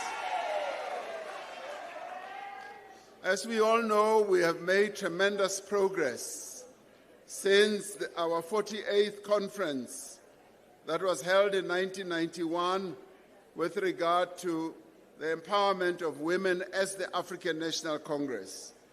Government has made, and I think we should applaud the ANC Women's League for continuing to champion the cause of women in our organization. Government has made a commitment to 40% preferential procurement in favor of women-owned and women-led companies. At present, only 16% of government procurement spend goes to women-owned companies, while a further 25% goes to companies that are partially women-owned.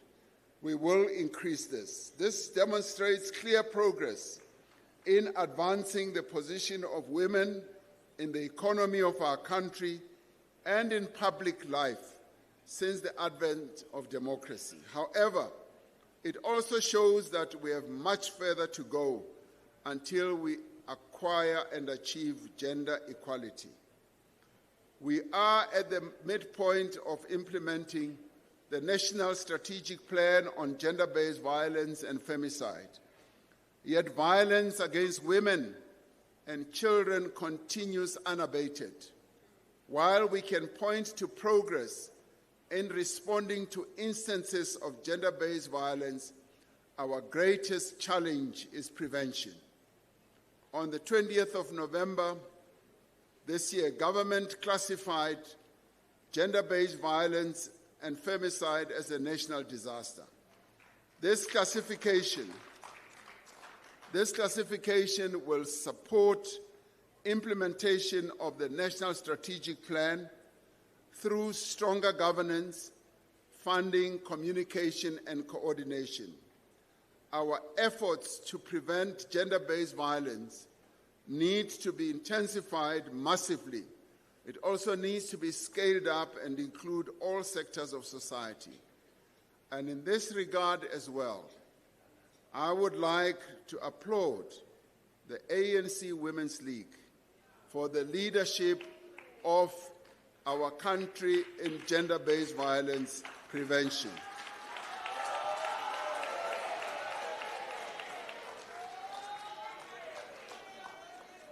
Comrades, crime and violence continues to take a toll on our society.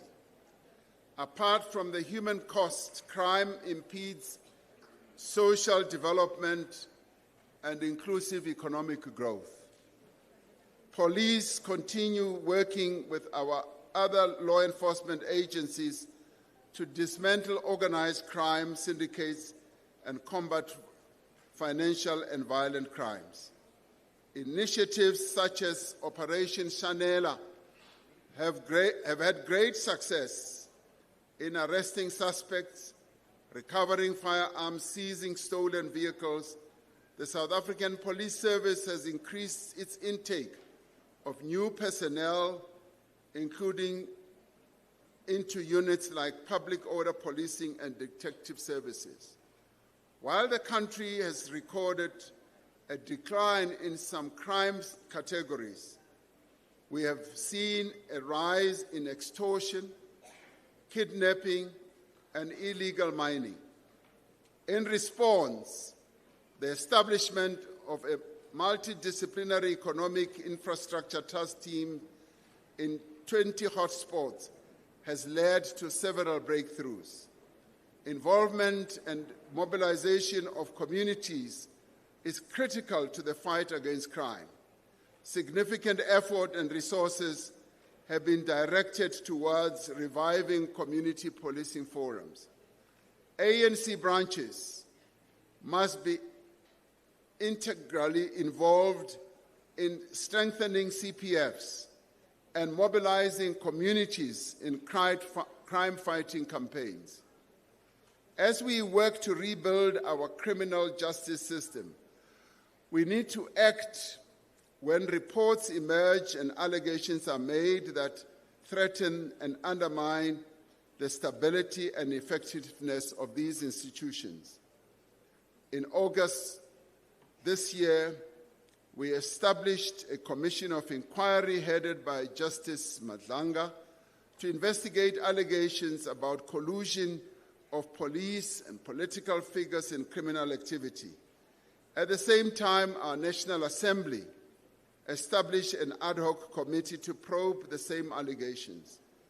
This is necessary to establish the facts through an independent, credible, and thoroughgoing process so that we can ensure that accountability of our institutions and safeguard public confidence in the police service.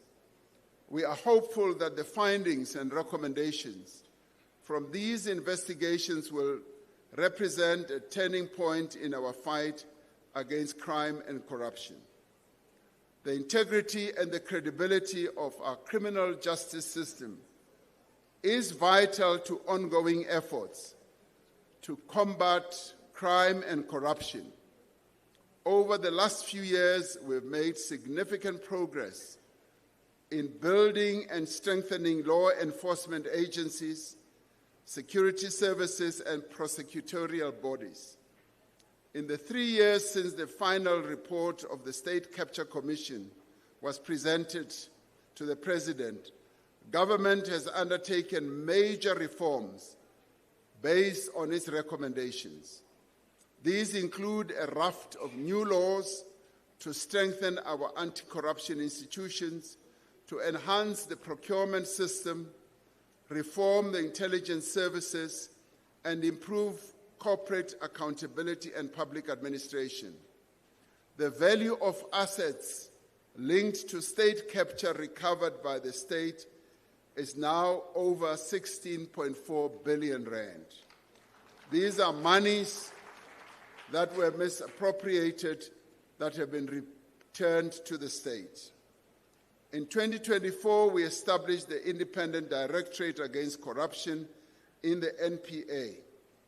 In August, the National Anti-Corruption Advisory Council handed over its final report recommending the establishment of a permanent, independent, and overarching entity to deal with corruption. One of the most significant recent developments was our country's exit from the Financial Action Task Team grey list. This is good for the integrity and reputation of our financial system and a boost to South Africa's international reputation. Our 55th conference reaffirmed that Africa and its development remain the central objective of the ANC's international perspective and policy. While Africa has some of the fastest growing economies, overall growth is constrained by poor infrastructure, low investment levels, and instability due to conflicts. Many countries are constrained by a substantial debt burden, often spending more on debt interest payments than on education, health, and infrastructure. To accelerate sustainable social development, our continent needs to focus on growing investment and trade, building infrastructure, achieving debt sustainability, and promoting peace and stability. The African Continental Free Trade Area, which entered its operational phase in 2024, presents an unprecedented opportunity for African growth and development. Intra-Africa trade only accounts for about 16% of total trade on the continent. Therefore, increasing trade between African countries through the African Continental Free Trade Area will spur industrialization, attract investment, and encourage development of regional value chains. South Africa is well positioned to benefit from access to a single African market of over 1.4 billion people. With an advanced and diversified economy, developed infrastructure, and mature capital markets, South Africa is an attractive place for companies to locate their African operations. Meaningful social development and economic growth cannot be achieved until we silence the guns on our continent. Despite progress over 3 decades, recent years have seen reversal. There's been a surge of military coups in a number of countries on our continent, in countries such as Mali, Guinea, Sudan, Chad, Burkina Faso, Niger, Gabon, and Madagascar. We have seen devastating conflict in the Sudan, the Eastern Democratic Republic of the Congo, Tigray, and South Sudan. These conflicts have caused thousands of civilian deaths and displaced millions. Many parts of the Sahel region and northern Mozambique have suffered from terrorist attacks and insurgencies.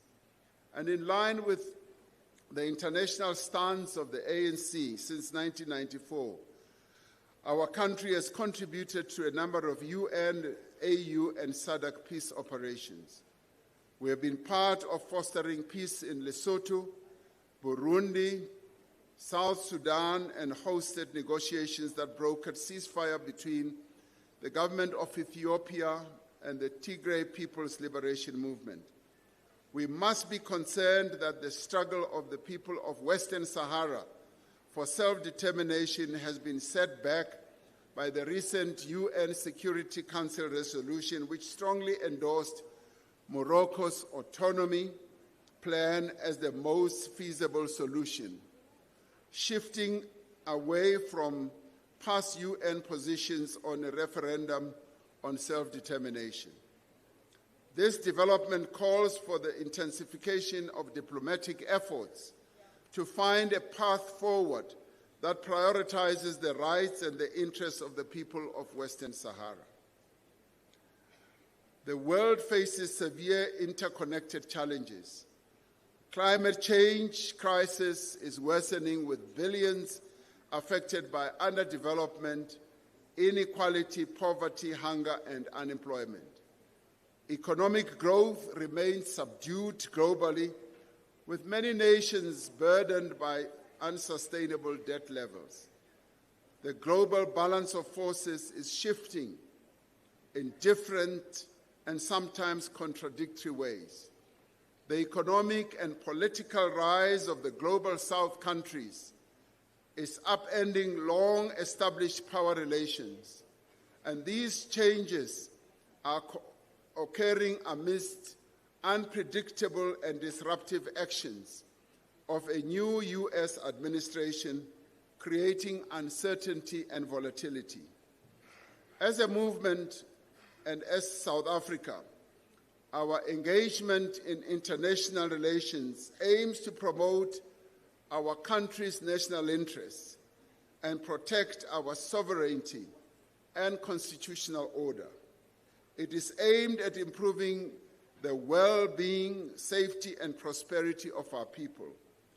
Through the G20, the BRICS, and non-aligned movement, various UN platforms, our country is making an important contribution towards an international order that is more inclusive, that is more just, stable, and peaceful.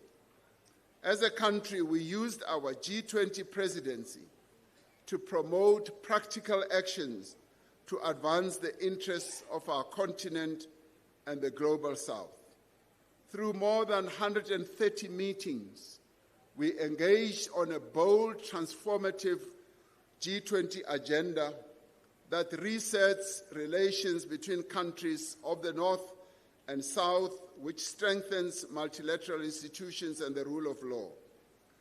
All key agreements at the G20 Leaders Summit are important for the well-being and development of the people of our country and our continent and the world. From actions agreed on debt sustainability to just transition finance, from critical minerals to international finance architecture, the G20 outcomes provide important support for our efforts to grow and transform our economy and create jobs. I have, in a national address, thanked the people of South Africa for the manner in which all of us were able to have a very successful G20. I now thank you as members of the ANC. I particularly want to thank our government officials, our ministers, but also more particularly those who were at the center of hosting the G20, which was our Minister of International Relations and Cooperation and our Minister of Finance. But I also want to applaud our comrades in Johannesburg for making sure that they embarked on a thoroughgoing process of cleaning up the city. Comrade Dada Morero, who I continue to phone every day, was able to assure me that we will have a successful G20. So I say thank you to Johannesburg as well. Well done. South Africa continues, comrades, to play an important role in promoting peace on our continent and far afield. And in this regard, the atrocities committed by Israel against the people of Gaza prompted our government to argue before the International Court of Justice that the state of Israel was in violation of the obligations under the Genocide Convention. Since the onslaught began in October 2023, more than 70,000 people are known to have been killed in Gaza, most of whom are women and children. South Africa welcomed the agreement on a ceasefire that resulted in the return of hostages and the release of many Palestinian political prisoners. However, it is a matter of grave concern that Israel is breaking the ceasefire almost on a daily basis. Our country continues to call for an immediate end to the assault on Gaza and its people, and for meaningful negotiations to commence towards the establishment of a sovereign Palestinian state existing in peace alongside the state of Israel. Anything short of self-determination and the recognition of the fundamental human rights of the Palestinian people will not be acceptable and will not bring peace to that region. We must be deeply concerned about the horrific suffering caused by the civil war in the Sudan, in which more than 150,000 people are reported to have died.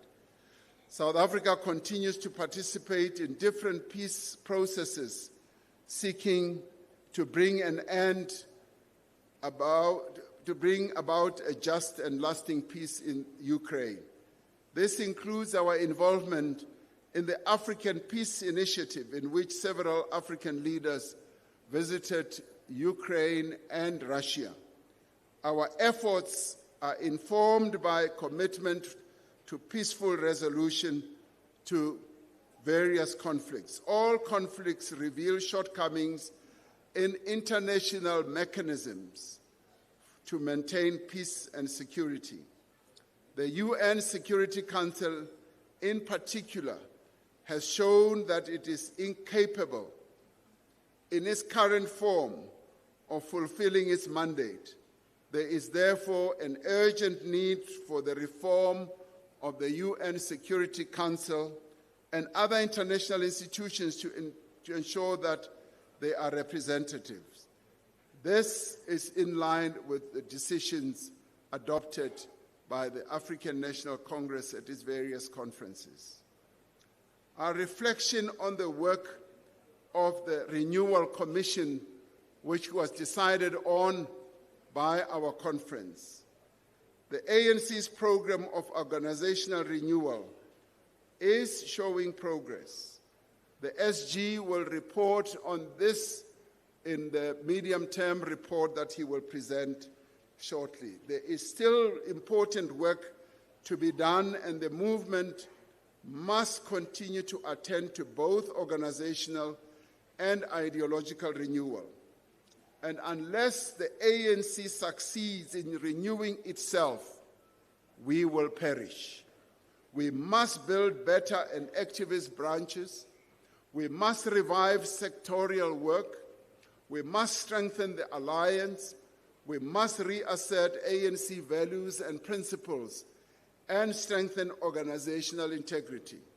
The ANC appointed the first Renewal Commission during 2017 and 2022 term, with a main brief to develop an ANC Vision 2032. The discussion document on the vision was completed and presented to the NEC and the National Conference in 2022.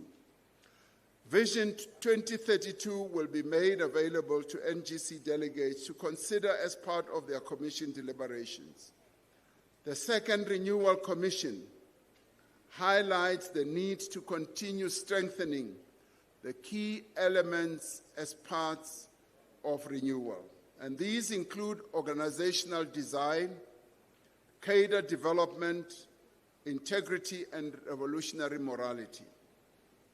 As we proceed towards the 120th anniversary of the ANC, the Renewal Commission recommends specific areas for attention and focus.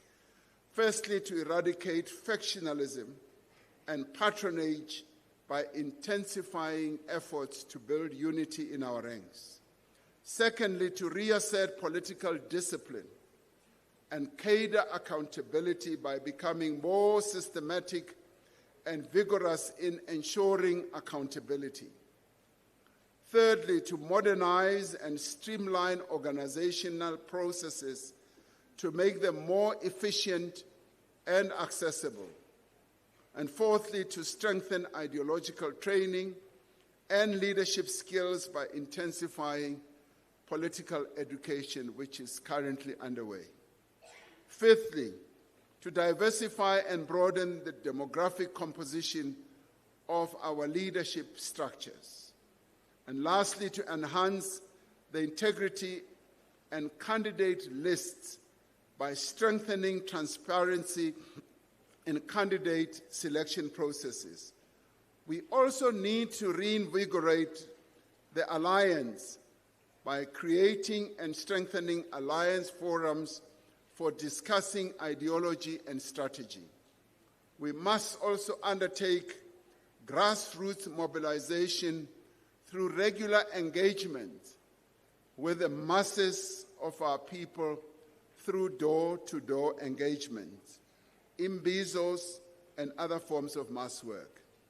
Now, I want to stress that in the last election, comrades, if we are to be honest with each other, our door-to-door culture was not at its best. We did not do vigorous door-to-door. And as a result, on election day, that's why we saw so many people staying away from the polls. And in part, it was largely because they had never been touched by the ANC visiting their homes, visiting the various locales that they go to. We must therefore, as we approach the next local government elections, ensure that we go back to basics. We go back to what has made us a strong organization, being closely connected and rooted with our people. There is also a need for us to renew our values and political culture by reintroducing meaningful initiatives to engage communities and serve the people. We need to encourage a culture of humility and modesty amongst our leaders. This practice of showing off to our people either our wealth, our cars as we drive in our communities must come to an end. The ANC serves the people.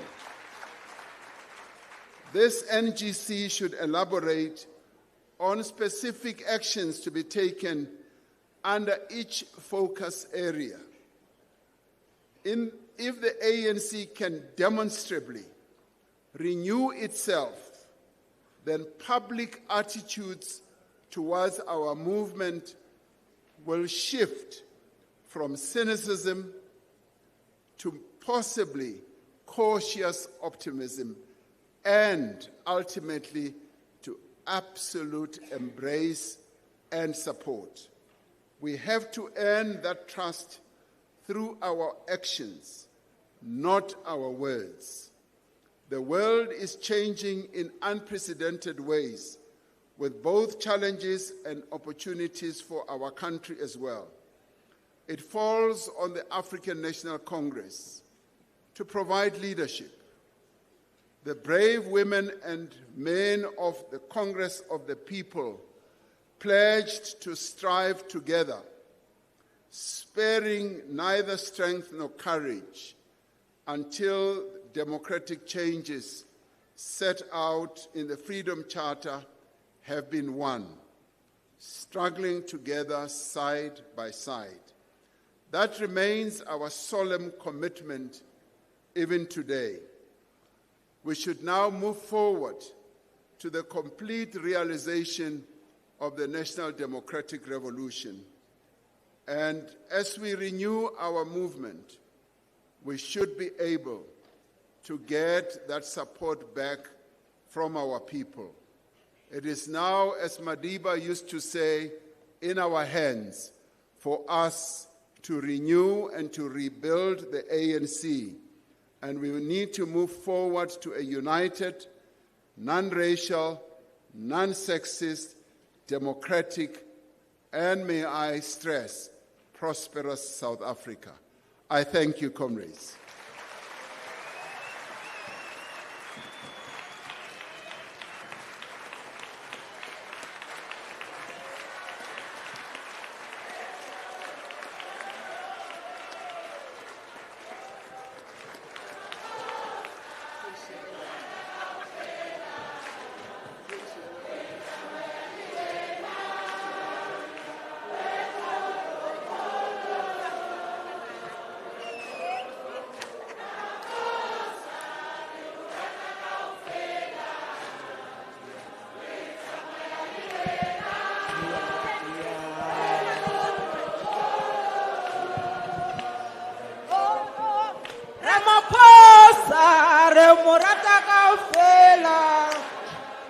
Rita moya liena, we molo molo, molo. Ramaphosa, remurata gaufela. Rita moya liena, we molo molo. Amanda.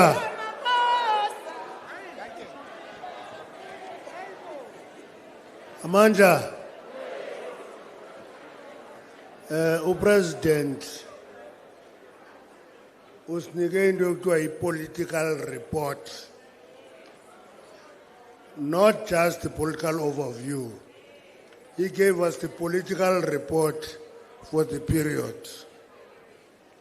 So after we've adopted the credentials, you will have to adopt this report as well. Now, time is against us, but we must do this. We must allow the messages of support to be read now. Z6. No, Mamelan. Z6. We have 3 alliance partners. We have 3 liberation movements that have sent people here who are having a presence. So we allow Isango to speak first, followed by COSATU, followed by the Communist Party. Those are our allies. Then we'll come to the liberation movements.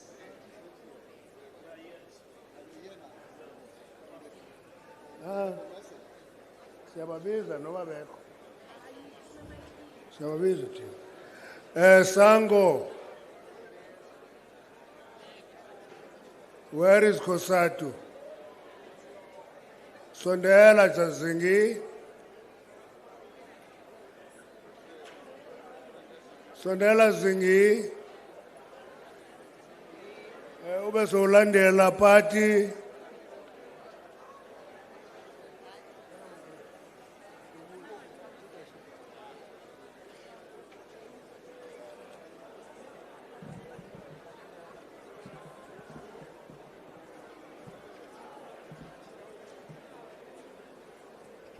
Thank you very much, Chairperson. President of the ANC, Comrade Cyril Ramaphosa, ANC leaders who are present here, leadership of SANCO led by Deputy President, the President of COSATU, Comrade Zingisa, and other leaders of COSATU present. General Secretary of the SACP, although I've not seen him, Comrade Mapaila and other leaders of the SACP present. Leaders of the ANC Women's League, leaders of ANC Youth League, PYA, MDM structures present, and all the invited guests present here. Sinesiqubulo sethu kwisanko esithi asikhulumi ngesikuzwile, sikhuluma ngesikubonile, sikhuluma ngesikwaziyo. This National General Council of the ANC, Comrade President, is the constitutional imperative and a platform for the ANC to assess its work in the middle of the term of office of the National Executive Committee in between conferences, as you told us. In that, firstly, this critical assessment should include the analysis of the state of the alliance and its ability to pursue the national democratic revolution. Secondly, it must also deal with the assessment of the program of action that the ANC adopted and instructed government to implement in accordance with the work of the ANC subcommittees. Lastly, it is the political program of the ANC to renew itself to become an even more powerful instrument to drive the transformation agenda. As we share our message of support to the ANC today, it is imperative to note that it is centered around the above 3 important points, which are discussed below.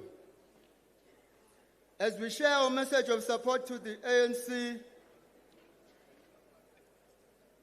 on the assessment of the state of the alliance, we want to underscore and reiterate that this is not a paper alliance, as you said, and emphasized, President. Rather, it is an alliance forged out of the necessity to pursue a program that is meant to transform the lives of our people for better. It is therefore a revolutionary alliance glued on the program to pursue the national democratic revolution in order to resolve class, race, and gender questions. Therefore, whether dialectical contradictions prevail on the alliance relations, their synthesis should be predicated from the three important aspects of our revolutionary struggle: the class, race, and gender question. Hence, the following questions are important. How far are we with resolving the class struggle in our country in line with the national democratic revolution? What is the state of racism within the country, and how are we responding to it? What is the level of gender issues, including gender-based violence, in the country, and what is our response to it? Comrade President, Lenin, in his famous question on what is to be done, teaches us that posing correct questions lead to correct answers. Therefore, the above question should lead to correct diagnosis of the problems at hand and provide correct answers. The correct answers will also help us to understand whether it is the right time for us to entertain disunity, or we should close ranks against all forms of wage drivers, who, in my view, seek to weaken the ability of the alliance to pursue the national democratic revolution. Anything or anyone who contributes to the disunity of the alliance is actually derailing the NDR and contributing to counter-revolution. Using this characterization of the problem and without questioning the conference resolution of our party, the SACP, as an important ally in this alliance, I do not think that we must not engage on whether material conditions at this juncture allows for us to contest elections separately. If we allow this to happen, what will be the perspective of society of the ideological standing of the alliance, the NDR? I'm pleading with all of us, particularly our alliance partner, SACP, that we perhaps allow space as allies to engage on this matter with the view to agree on compromises from all alliance partners. I therefore urge that we urgently convene the alliance summit to discuss and agree on the program and resolve our differences moving forward. We have a position on that. We are not going there to listen, we will engage. On the work of the ANC, both at organizational level and the government, this work is about service delivery, and it is very close to SANCO constituents. How we are assessed as SANCO by our constituents is highly dependent on the performance of the ANC-led government, especially delivery of service to the people. Therefore, the deteriorating socio-economic state of the country, which further exacerbates the triple challenges of poverty, unemployment, inequality, affect our work as SANCO severely, because we are on the ground to campaign for the ANC. This, as indicated above, has a negative impact not only to the ANC relationship with the people, but it affects SANCO's relationship with the people, because we rally them behind the ANC under the pretext of better service, delivery, and pursuit of the NDR. We are here to call on the ANC to not only review its strategy on delivery of services, but also to find quick and lasting solutions in order to regain the trust and support of the people. Lastly, on the question of renewal, apart from the delivery issues that we alluded above, The people of South Africa are aware that the ANC over years driven a vigorous program of transformation in the country. This includes all aspects of our struggle and touches in most of our Freedom Charter promises. This ranges from education, culture, land, laws, legislation, labor laws, comprehensive social security program, housing, water provision and electrification, infrastructure development, etc. We moved previously oppressed, mainly blacks, from 20 to above 90 in some aspect of delivery in this regard. Moreover, we commend the ANC for maintaining its political posture internationally and therefore making significant strides in fully participating in the global economic platforms such as the BRICS and the recent G20. Comrade President, we believe that the ANC has done well in this regard. However, the pace of service delivery must be accelerated in order to do more. As part of renewing the organization, we must look at the following 4 principles of running the organization, taking from Amical Cabral and through the eyes of the needle, the police of the ANC.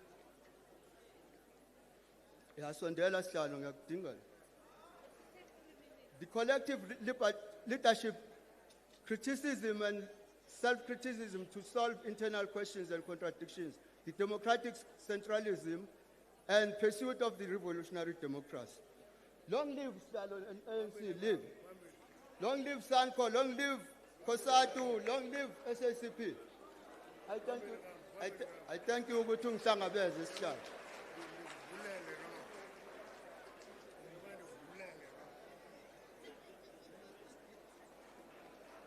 Mandla, long live the African National Congress, long live. Long live the South African Communist Party, long live. Long live COSATU, long live.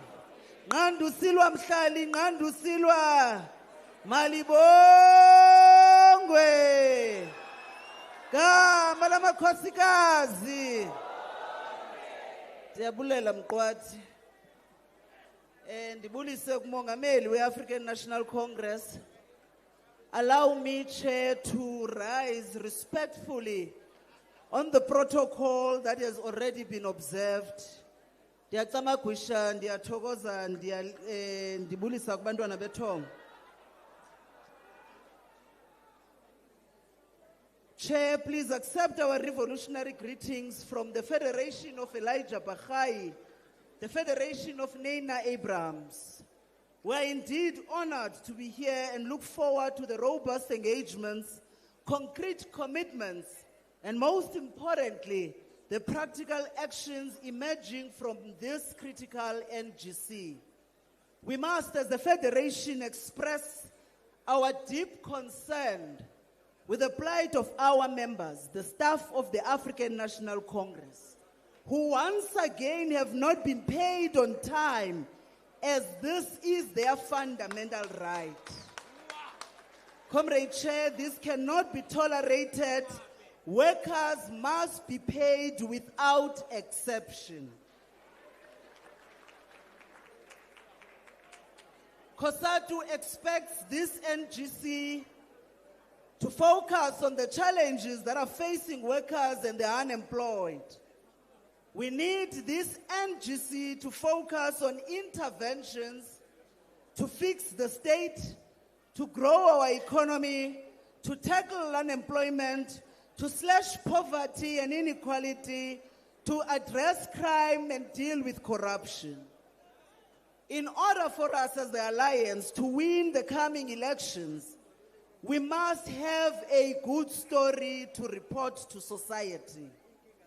This necessitates a progressive budget in February that will ensure that the state is able to provide the public and municipal services that the working class and the economy depends upon.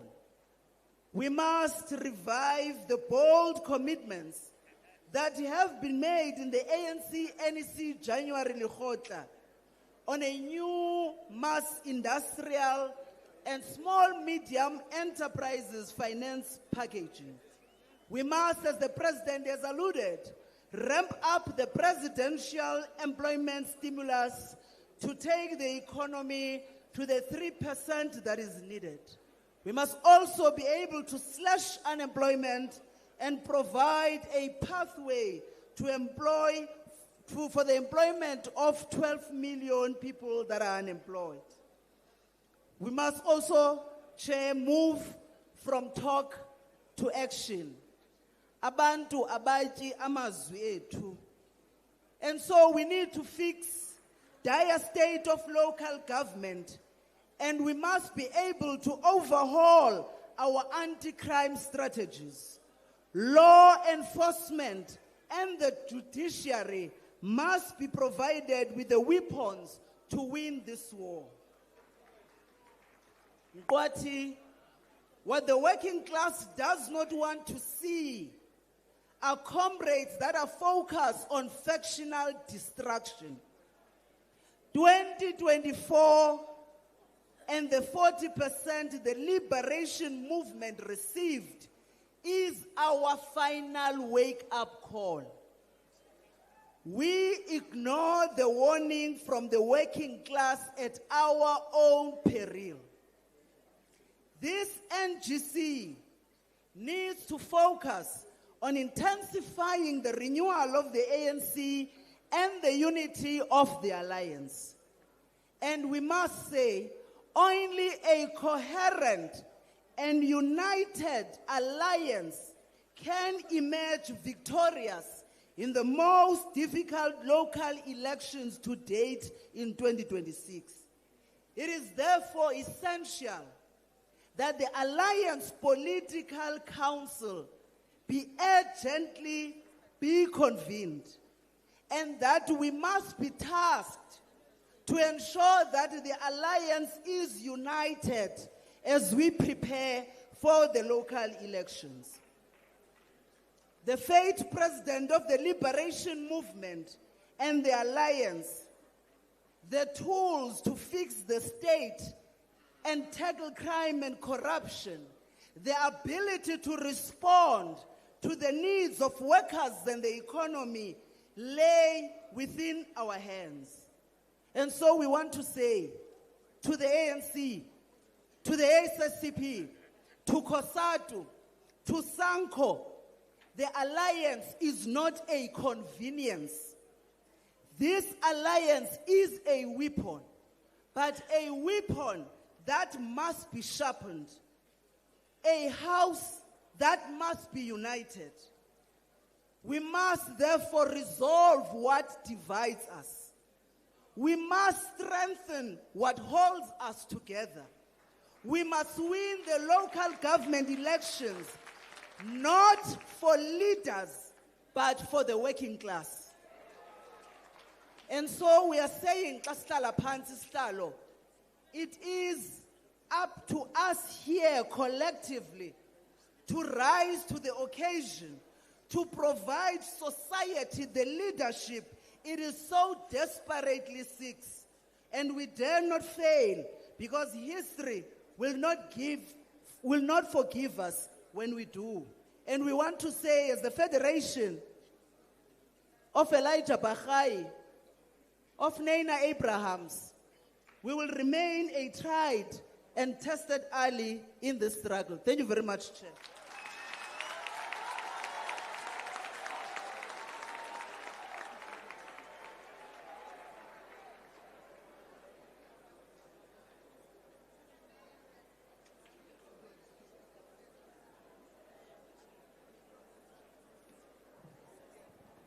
Thank you very much, National Chair. Must I also follow suit and stand on the protocol as it has been announced? First of all, I just want to indicate that the General Secretary is not with us today because there's a clash in our program. But we have prioritized this NGC because we have allowed him to go and attend to something, and the 5 of us are here as officials. All right, President, I just want to start, before I say anything, to start from the bottom. And thank you very much, and your government, for having convened a successful G20 conference. Not only about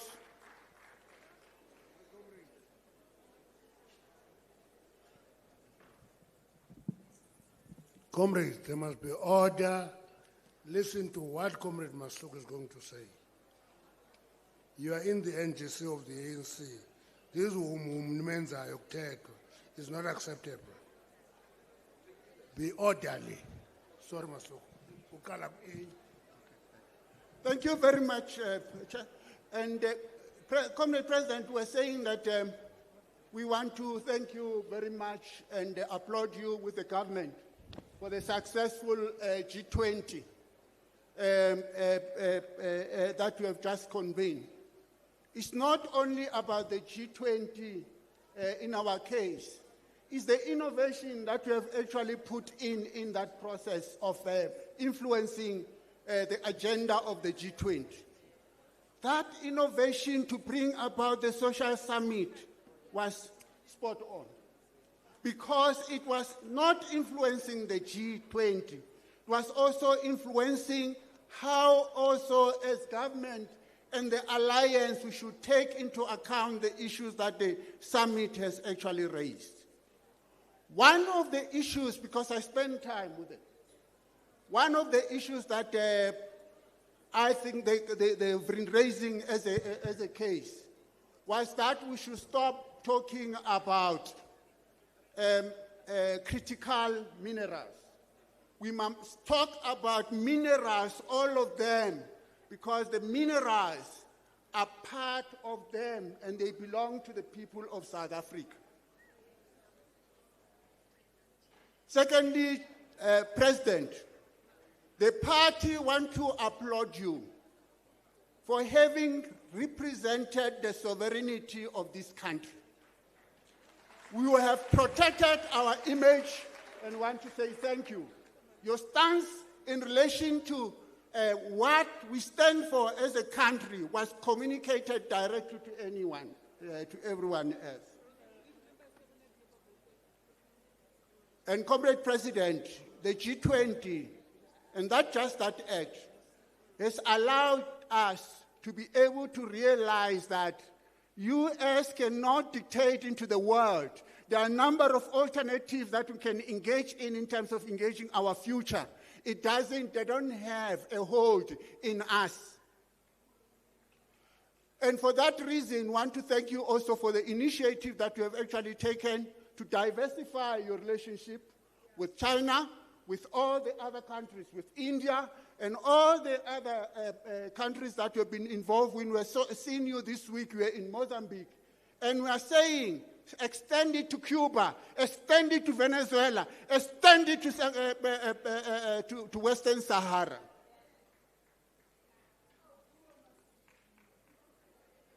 Comrade Chair, we are here to bring a message of support to our ally, the ANC. A trusted ally of the Communist Party. This trusted ally, over the years, we have worked together, we have set out agendas, we have done analysis, we have had some convergences, and in some areas, we disagreed. But in our disagreement hasn't resulted in us destroying and killing each other. Our disagreement has always been a strength, has tended to be a strength and a weakness of our work. And you can go back to a history all along. You can talk about the Black Republic thesis. You can talk about the formation of the the military wing. You can talk about the strategy and tactic that we have adopted in Rogoro in 1969. All those aspects were a product of a contradiction that we're actually dealing with. But at the end, it has given us a way forward. And those are lessons that we must draw from going forward. And we must know that even today, we shall have contradictions sometimes in the analysis of what we're supposed to do and how we must go forward. This NGC theme is quite an interesting one. And I think it's very key to what the future is setting for us. The year of a renewal to make ANC a most effective instrument of the people to achieve the vision of the Freedom Charter. The people shall govern and the people shall share in the wealth of the country. Comrade President, this is profound. And we trust that this NGC, and we know that this NGC is going to reinforce this line in the resolution. But I want to point out, President, that the only problem that we have is that the current trajectory of our economic policy is going to be problematic to be in convergence with what is going to come out of this NGC on the basis of what you have pointed out. There is a need to sit down and review the direction that we're actually taking together, and not the ANC on the side and the party somewhere on the side and COSATU somewhere on the side. And we are aggrieved by the fact that not long ago, you have taken a very serious problem in terms of setting up our economic trajectory into the future. We are concerned, President, that we were not involved as a collective. And that agenda that you have actually said, Tina sees Bugedi.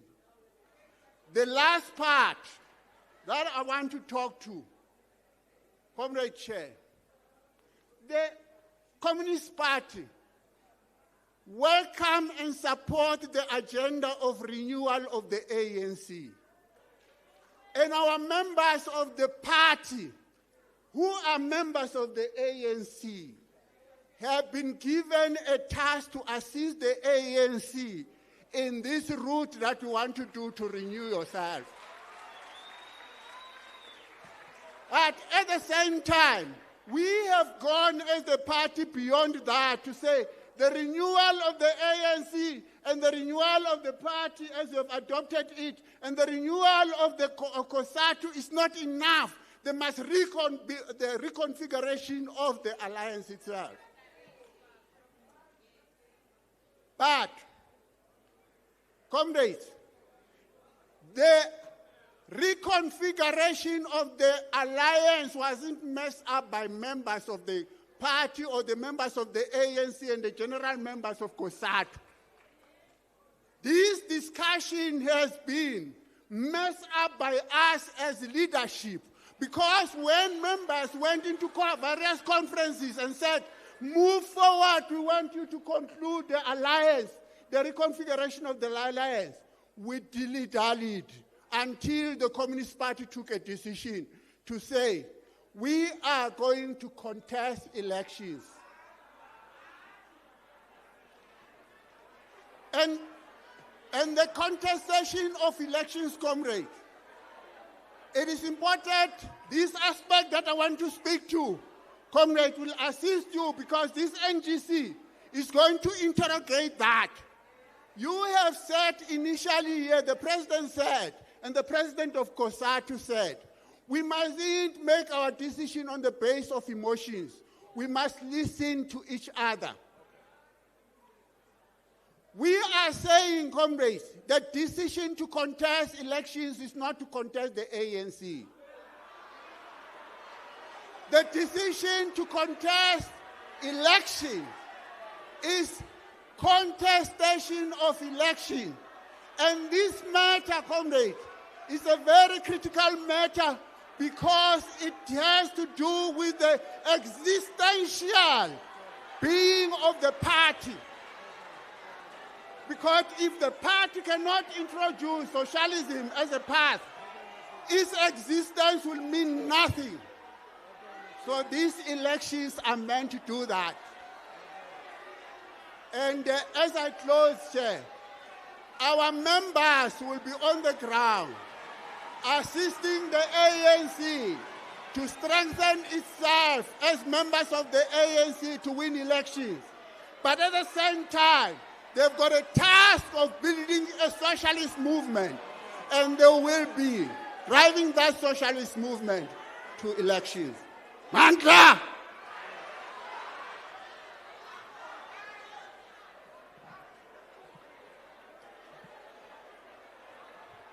Amanda, away to Molo and Sophie. Molo and Sophie. Molo and Sophie.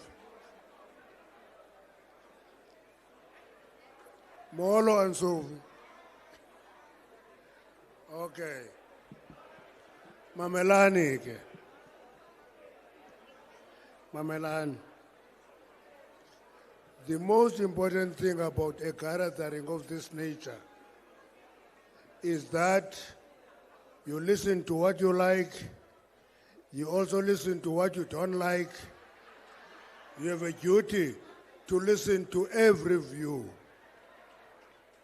Now, we have a contradiction there stand up now because the translator into forward mobility. Before we break for lunch, sizawucela the following comrades abathunywe ziipati zabo. John Lukando weSwapo. Niyazi iSwapo? YaseNamibia. Comrade Lukando uzawulandelwa nguComrade Sithembiso Nyoni weZANU-PF ngapha eZimbabwe. Niyazi ZANU-PF? Oh, nambalwa ngokabayaziyo. Then kuzawuthetha uST weFrelimo, uComrade Chaki Abubakar. Ezo zii-liberation movement ezithumele i-members the-Central Committee to this NGC.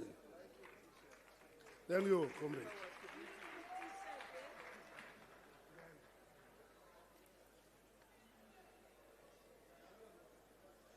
Thank you very much, Program Director and our National Chairperson of ANC, Comrade Ngwende Simpson Matashe. Samson, thank you for correction.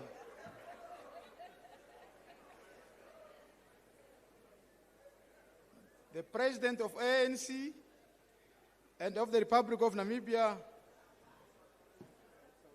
of South Africa.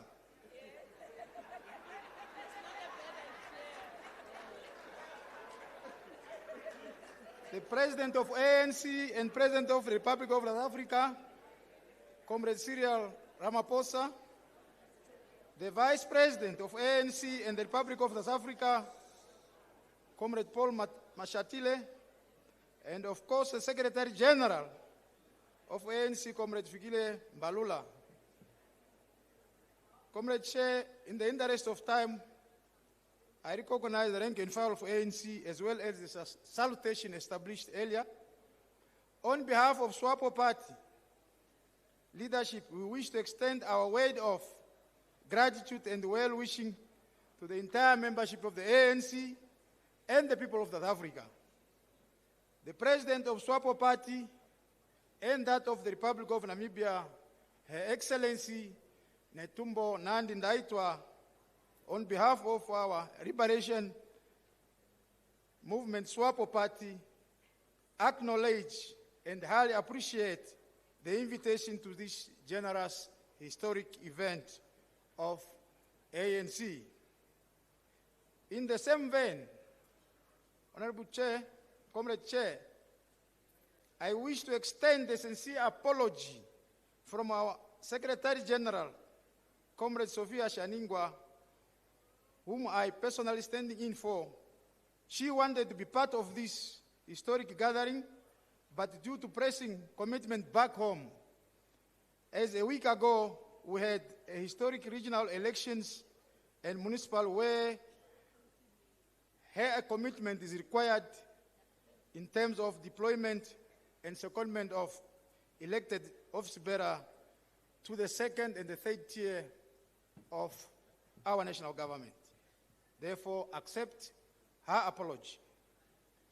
Your Excellency, Comrade President, this noble invitation and convening of ANC National General Council coincide with our freshly ended regional and local authority elections, which was held on the 26th of November 2025, on which our governing party, SWAPO, through the election with close to 70% victory in both regional and municipal elections.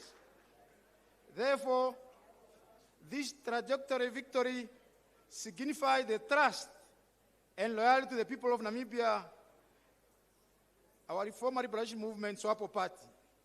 Therefore, our attendance at this gathering came at the right time as we prepare to take a post-mortem of our freshly ended elections, as well as preparation of our induction training programs, as the new office bearers will be deployed in key positions at our third and second tier of our government.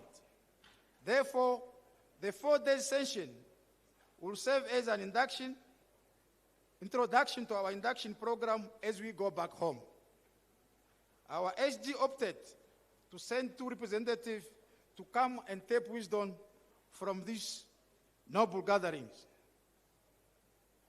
Comrade Chair, I'm therefore accompanied by an esteemed Member of Parliament, who is also the deployee of the working class, the National Union of Namibian Workers, NUNW, in the name of Justine Jonas. She's there.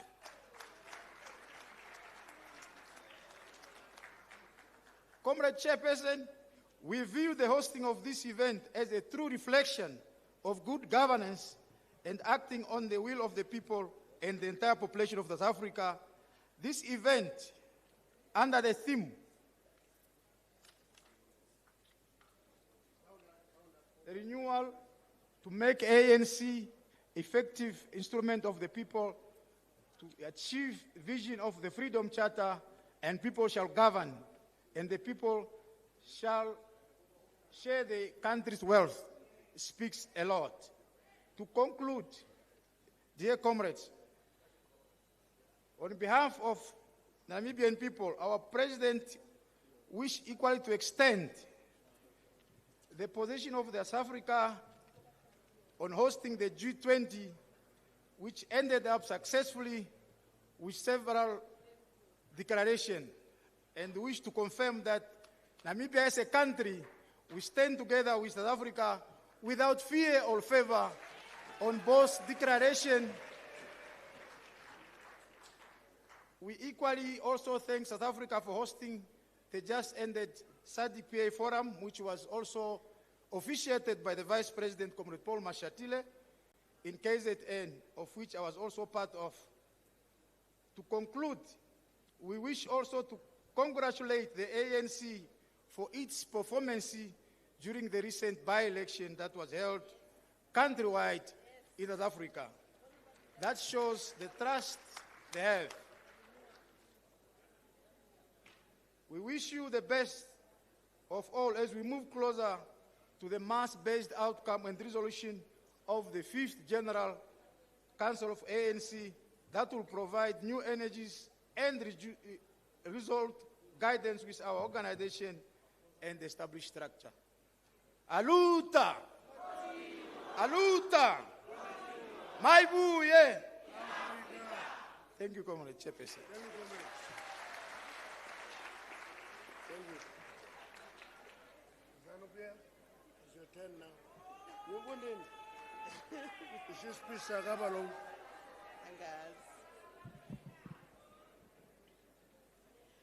Long live President Cyril Ramaphosa, long live! Long live President Idim Nangagwa, long live! Viva ANC, viva! Viva ZANU-PF, viva! Phansi ngabasizondayo.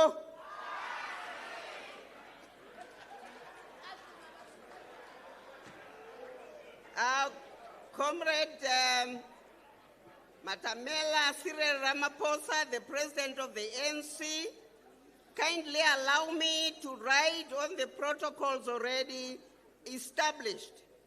Your Excellency, President Ramaphosa, I come to you carrying special revolutionary greetings from your brother, your comrade in arms, and your lifelong ally, His Excellency, the President of the Republic of Zimbabwe, and the First Secretary of ZANU-PF, Comrade Idim Nangagwa, uthi ninjani.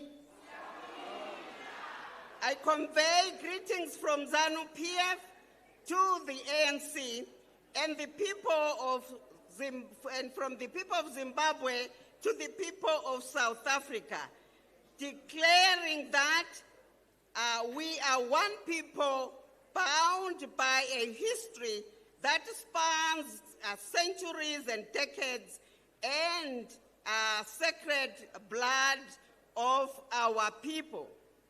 Comrades and friends, my delegation and I are most grateful, Your Excellency, for the hospitality we have received from the people of South Africa.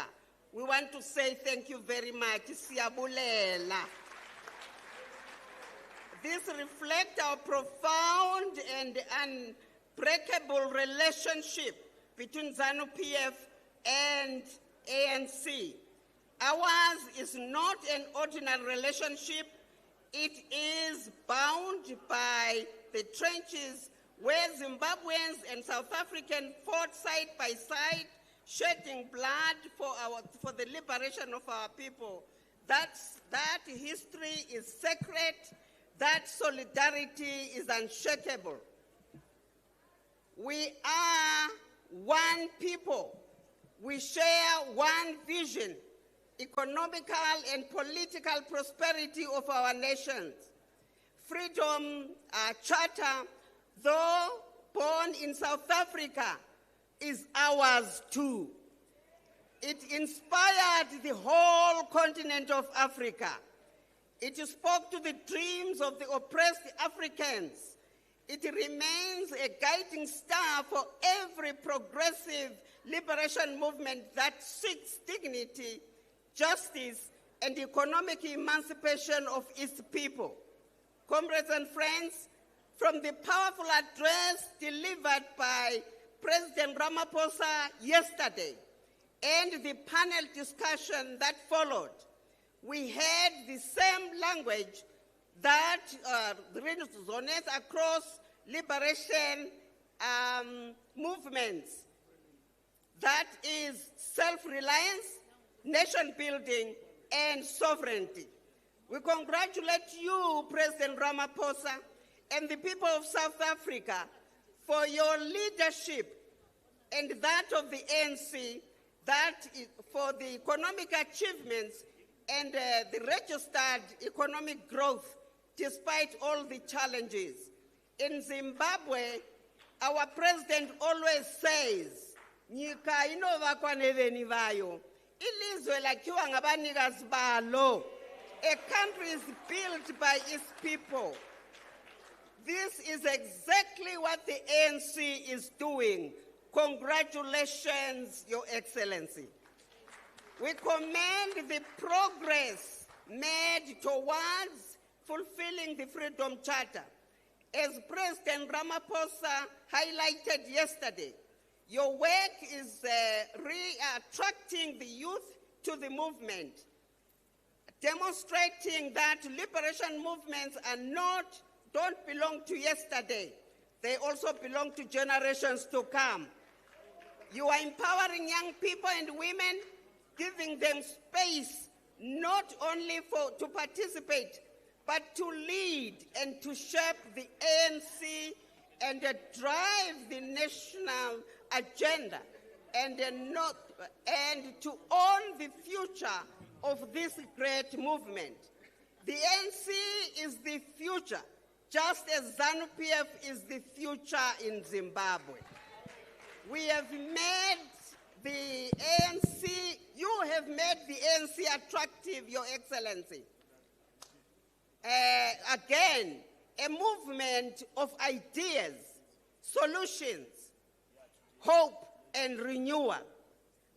With these achievements that you continue to register, we say with confidence, the ANC is leading today and will continue to lead for generations to come.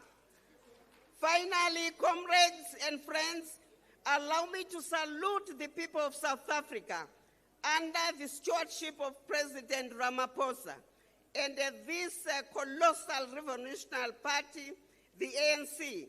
Your voice on the international stage has become the voice of Africa. Your membership in the G20 and the BRICS is not only for South Africa, but for the whole continent. On behalf of His Excellency, the President, Dr. Emmerson Mnangagwa, and ZANU-PF, we reaffirm our support to this and our solidarity and our shared commitment to the liberation ethos that binds us.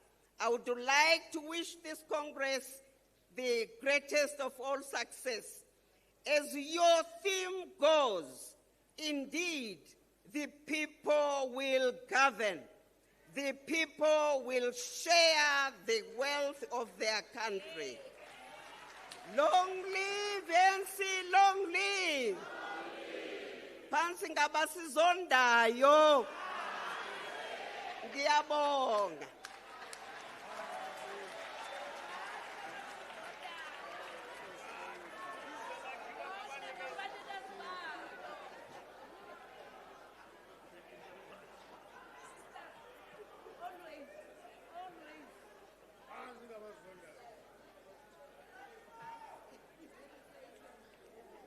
Viva Frelimo, viva! Viva ANC, viva!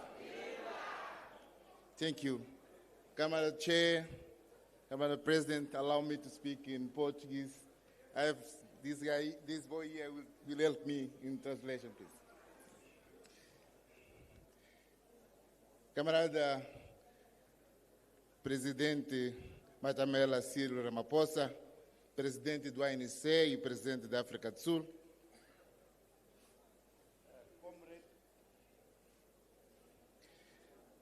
I say, Comrade President Matamela Ciro Ramaphosa, President of ANC and President of South Africa, Comrade Paulo Mashatile, Vice President of ANC and Vice President of South Africa, my brother and my Secretary General of ANC, Camarada Fikile Mbalula, all observe the protocols, dear comrades. Now I'll start in Portuguese. Allow me, permita-me que, em nome do camarada presidente Daniel Francisco Chapo e em nome da Frelimo, possa me dirigir a esta importante reunião. Allow me, in the name of the Comrade President Daniel Chapo, to address to this conference. Em nome da Frelimo, queremos expressar a nossa profunda gratidão pelo convite e pela oportunidade de participarmos neste importante encontro. In the name of Frelimo, we want to express our profound greatness for the invitation for this meeting.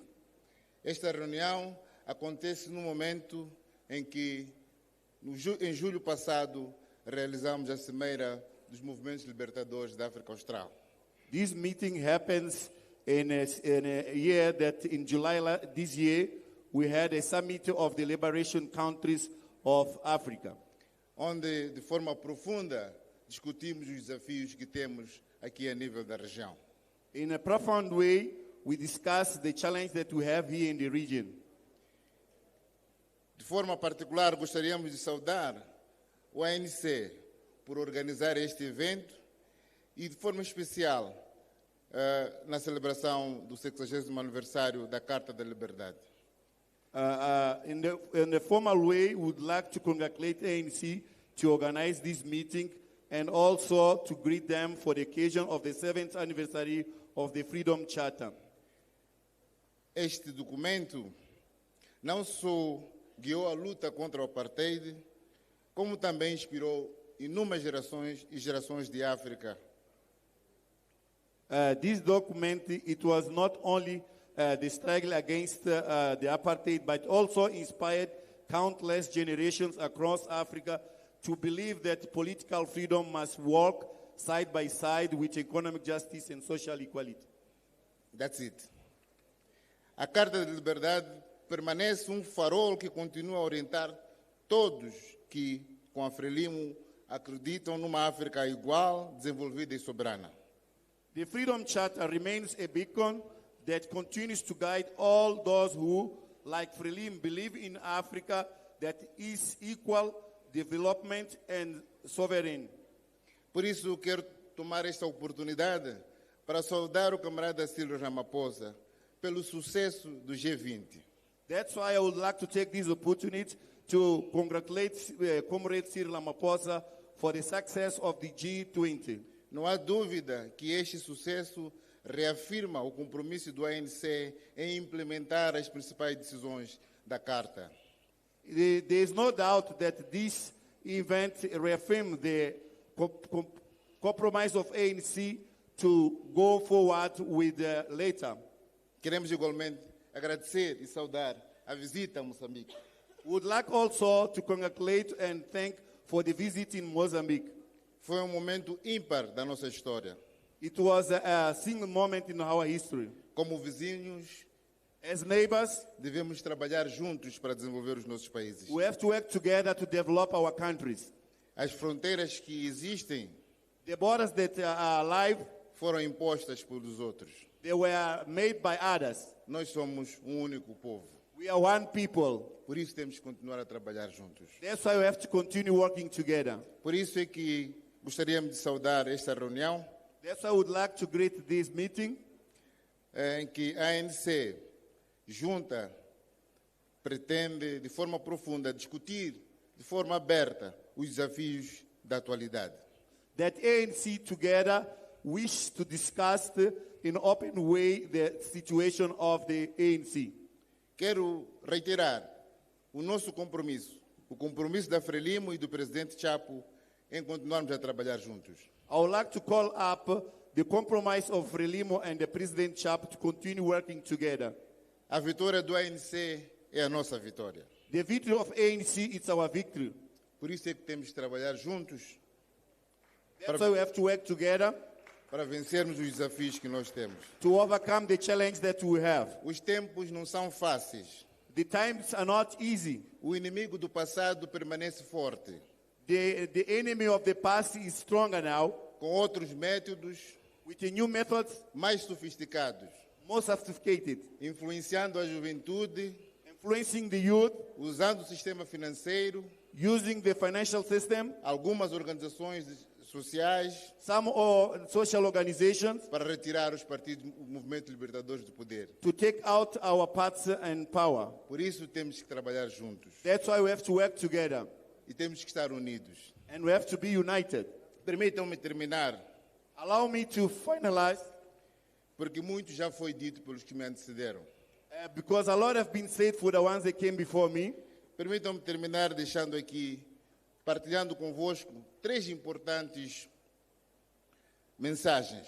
Allow me to finish sharing with you 3 important messages. Que normalmente como africanos chamamos de provérbios. that normally has Africans, we call it proverbs. O primeiro, The first one, que é moçambicano, that's Mozambican.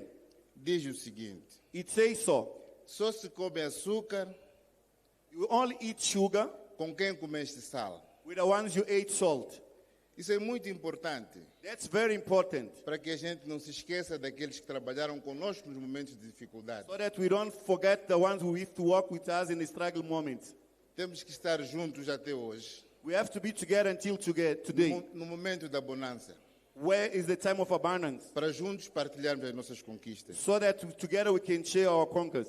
O segundo, The second, diz que quando não existe um inimigo no nosso interior, it says that if we don't have enemy inside, os inimigos de fora the outside enemies, jamais conseguirão nos derrotar. they will never defeat us.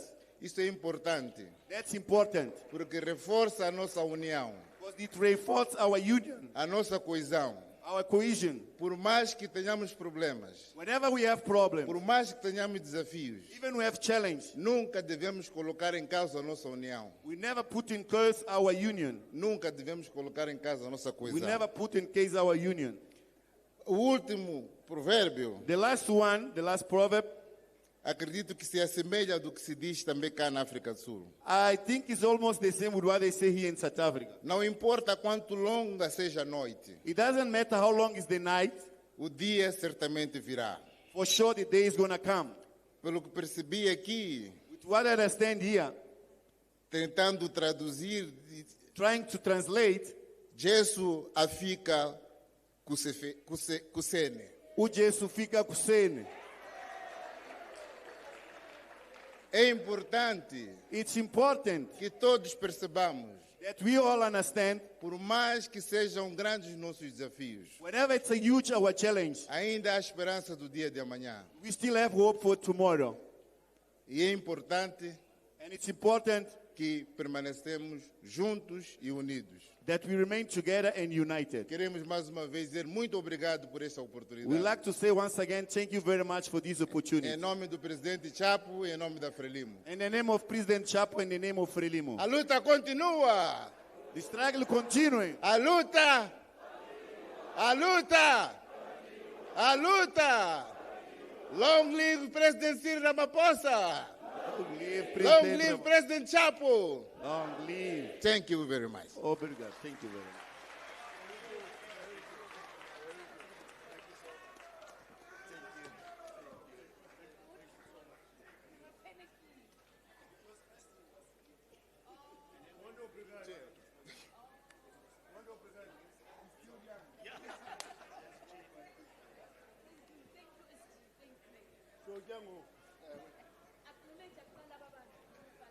Asundilawula ndiphethe apha. Ndiphethe apha ngokona.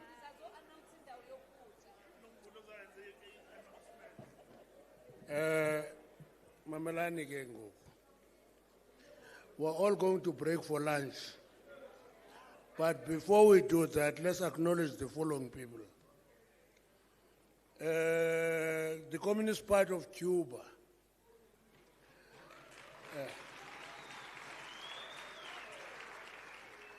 Send a message, and the ambassador of Cuba is here.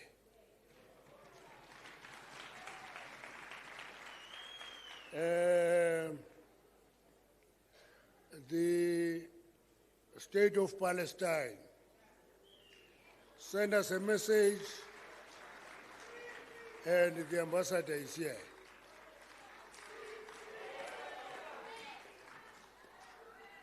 Okay. Viva!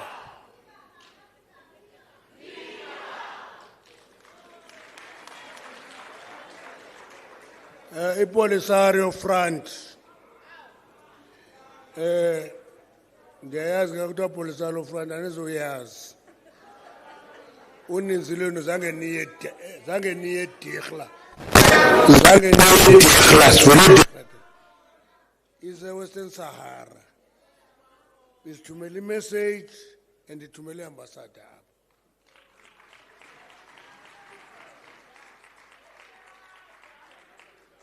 In Venezuela, is a foreign minister. Ambassador, Talan Pass. Ningavinga babasemva kwami kuphethe mina apha. In Venezuela, despite the siege under which President Maduro is, sent an ambassador here from Venezuela.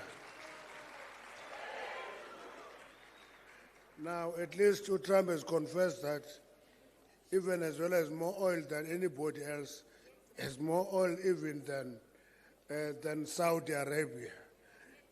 So that is really the issue that is there. Okay. Then let's acknowledge the following ambassadors as Koyo Abba. Algeria ikona.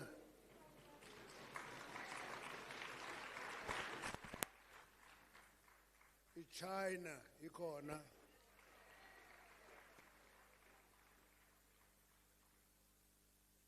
Egypt ikona.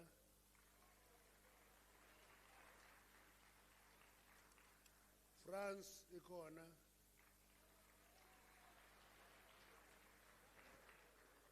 Iran ikona.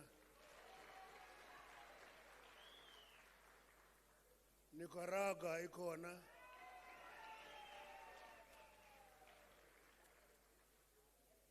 Russia ikona.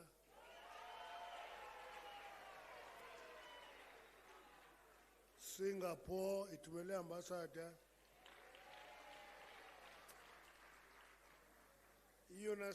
United States of America ithumele umuntu apha. Ayikabina ambassador kodwa ithumele umuntu imelwe apha. United States of America. Vietnam ikona.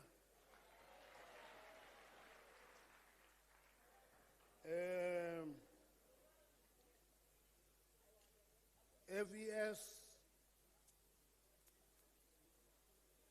Frederick Ebert Stiftung ikona. Young Women of Africa. Young Women of Africa. And Wabun. Okay. Center for Africa Strategy in BRICS. Okay. So we're acknowledging everybody. There's one thing that is important, including alliance partners.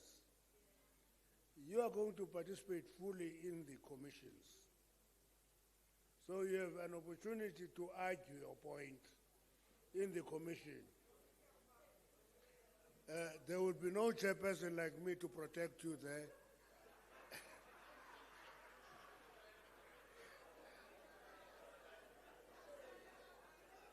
If you say things that make people angry, you may be thrown out of the commission. I have no control over that. Yeah? Okay, let's do this. Let's break for lunch. Mamela, before you announce him and Ted, Nizabalapa at 3:30. So nigga an hour and some minutes because Nibaninzi. No vula announce a venue the lunch. Okay. Amandla, thank you very much, National Chair. The following are the venues for delegates, for guests who are going to be guided by the protocol representatives that have been assigned to our allies and to the guests that the National Chair just acknowledged. The OR Tambo Hall, Free State, Eastern Cape, Gauteng and Limpopo. You will have your lunch at the OR Tambo Hall. And next to the OR Tambo Hall, which is the Clovers Green, it's Mpumalanga, Northwest and Northern Cape. Then opposite Clovers Green, Serengeti, you have the Western Cape and KwaZulu-Natal. Lunch for NEC and former NEC members will be in Cape Town in the International Center, right on the opposite side. And then lunch for Veterans League, NEC, as well as our international guests, will be at King Shaka International. Thank you very much.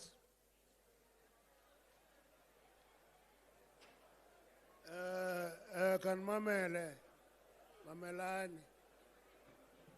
Yabona ke kweza indawo niswa kuzo eziprovinsini. Nenza lento ukuphuma kuthethwa. Akathi waphumani. Kuzacakiswa indaweni yakuzo. Then kuzawuthiwa formally kwajeniwe nawubuye ngo-3. Molo bata.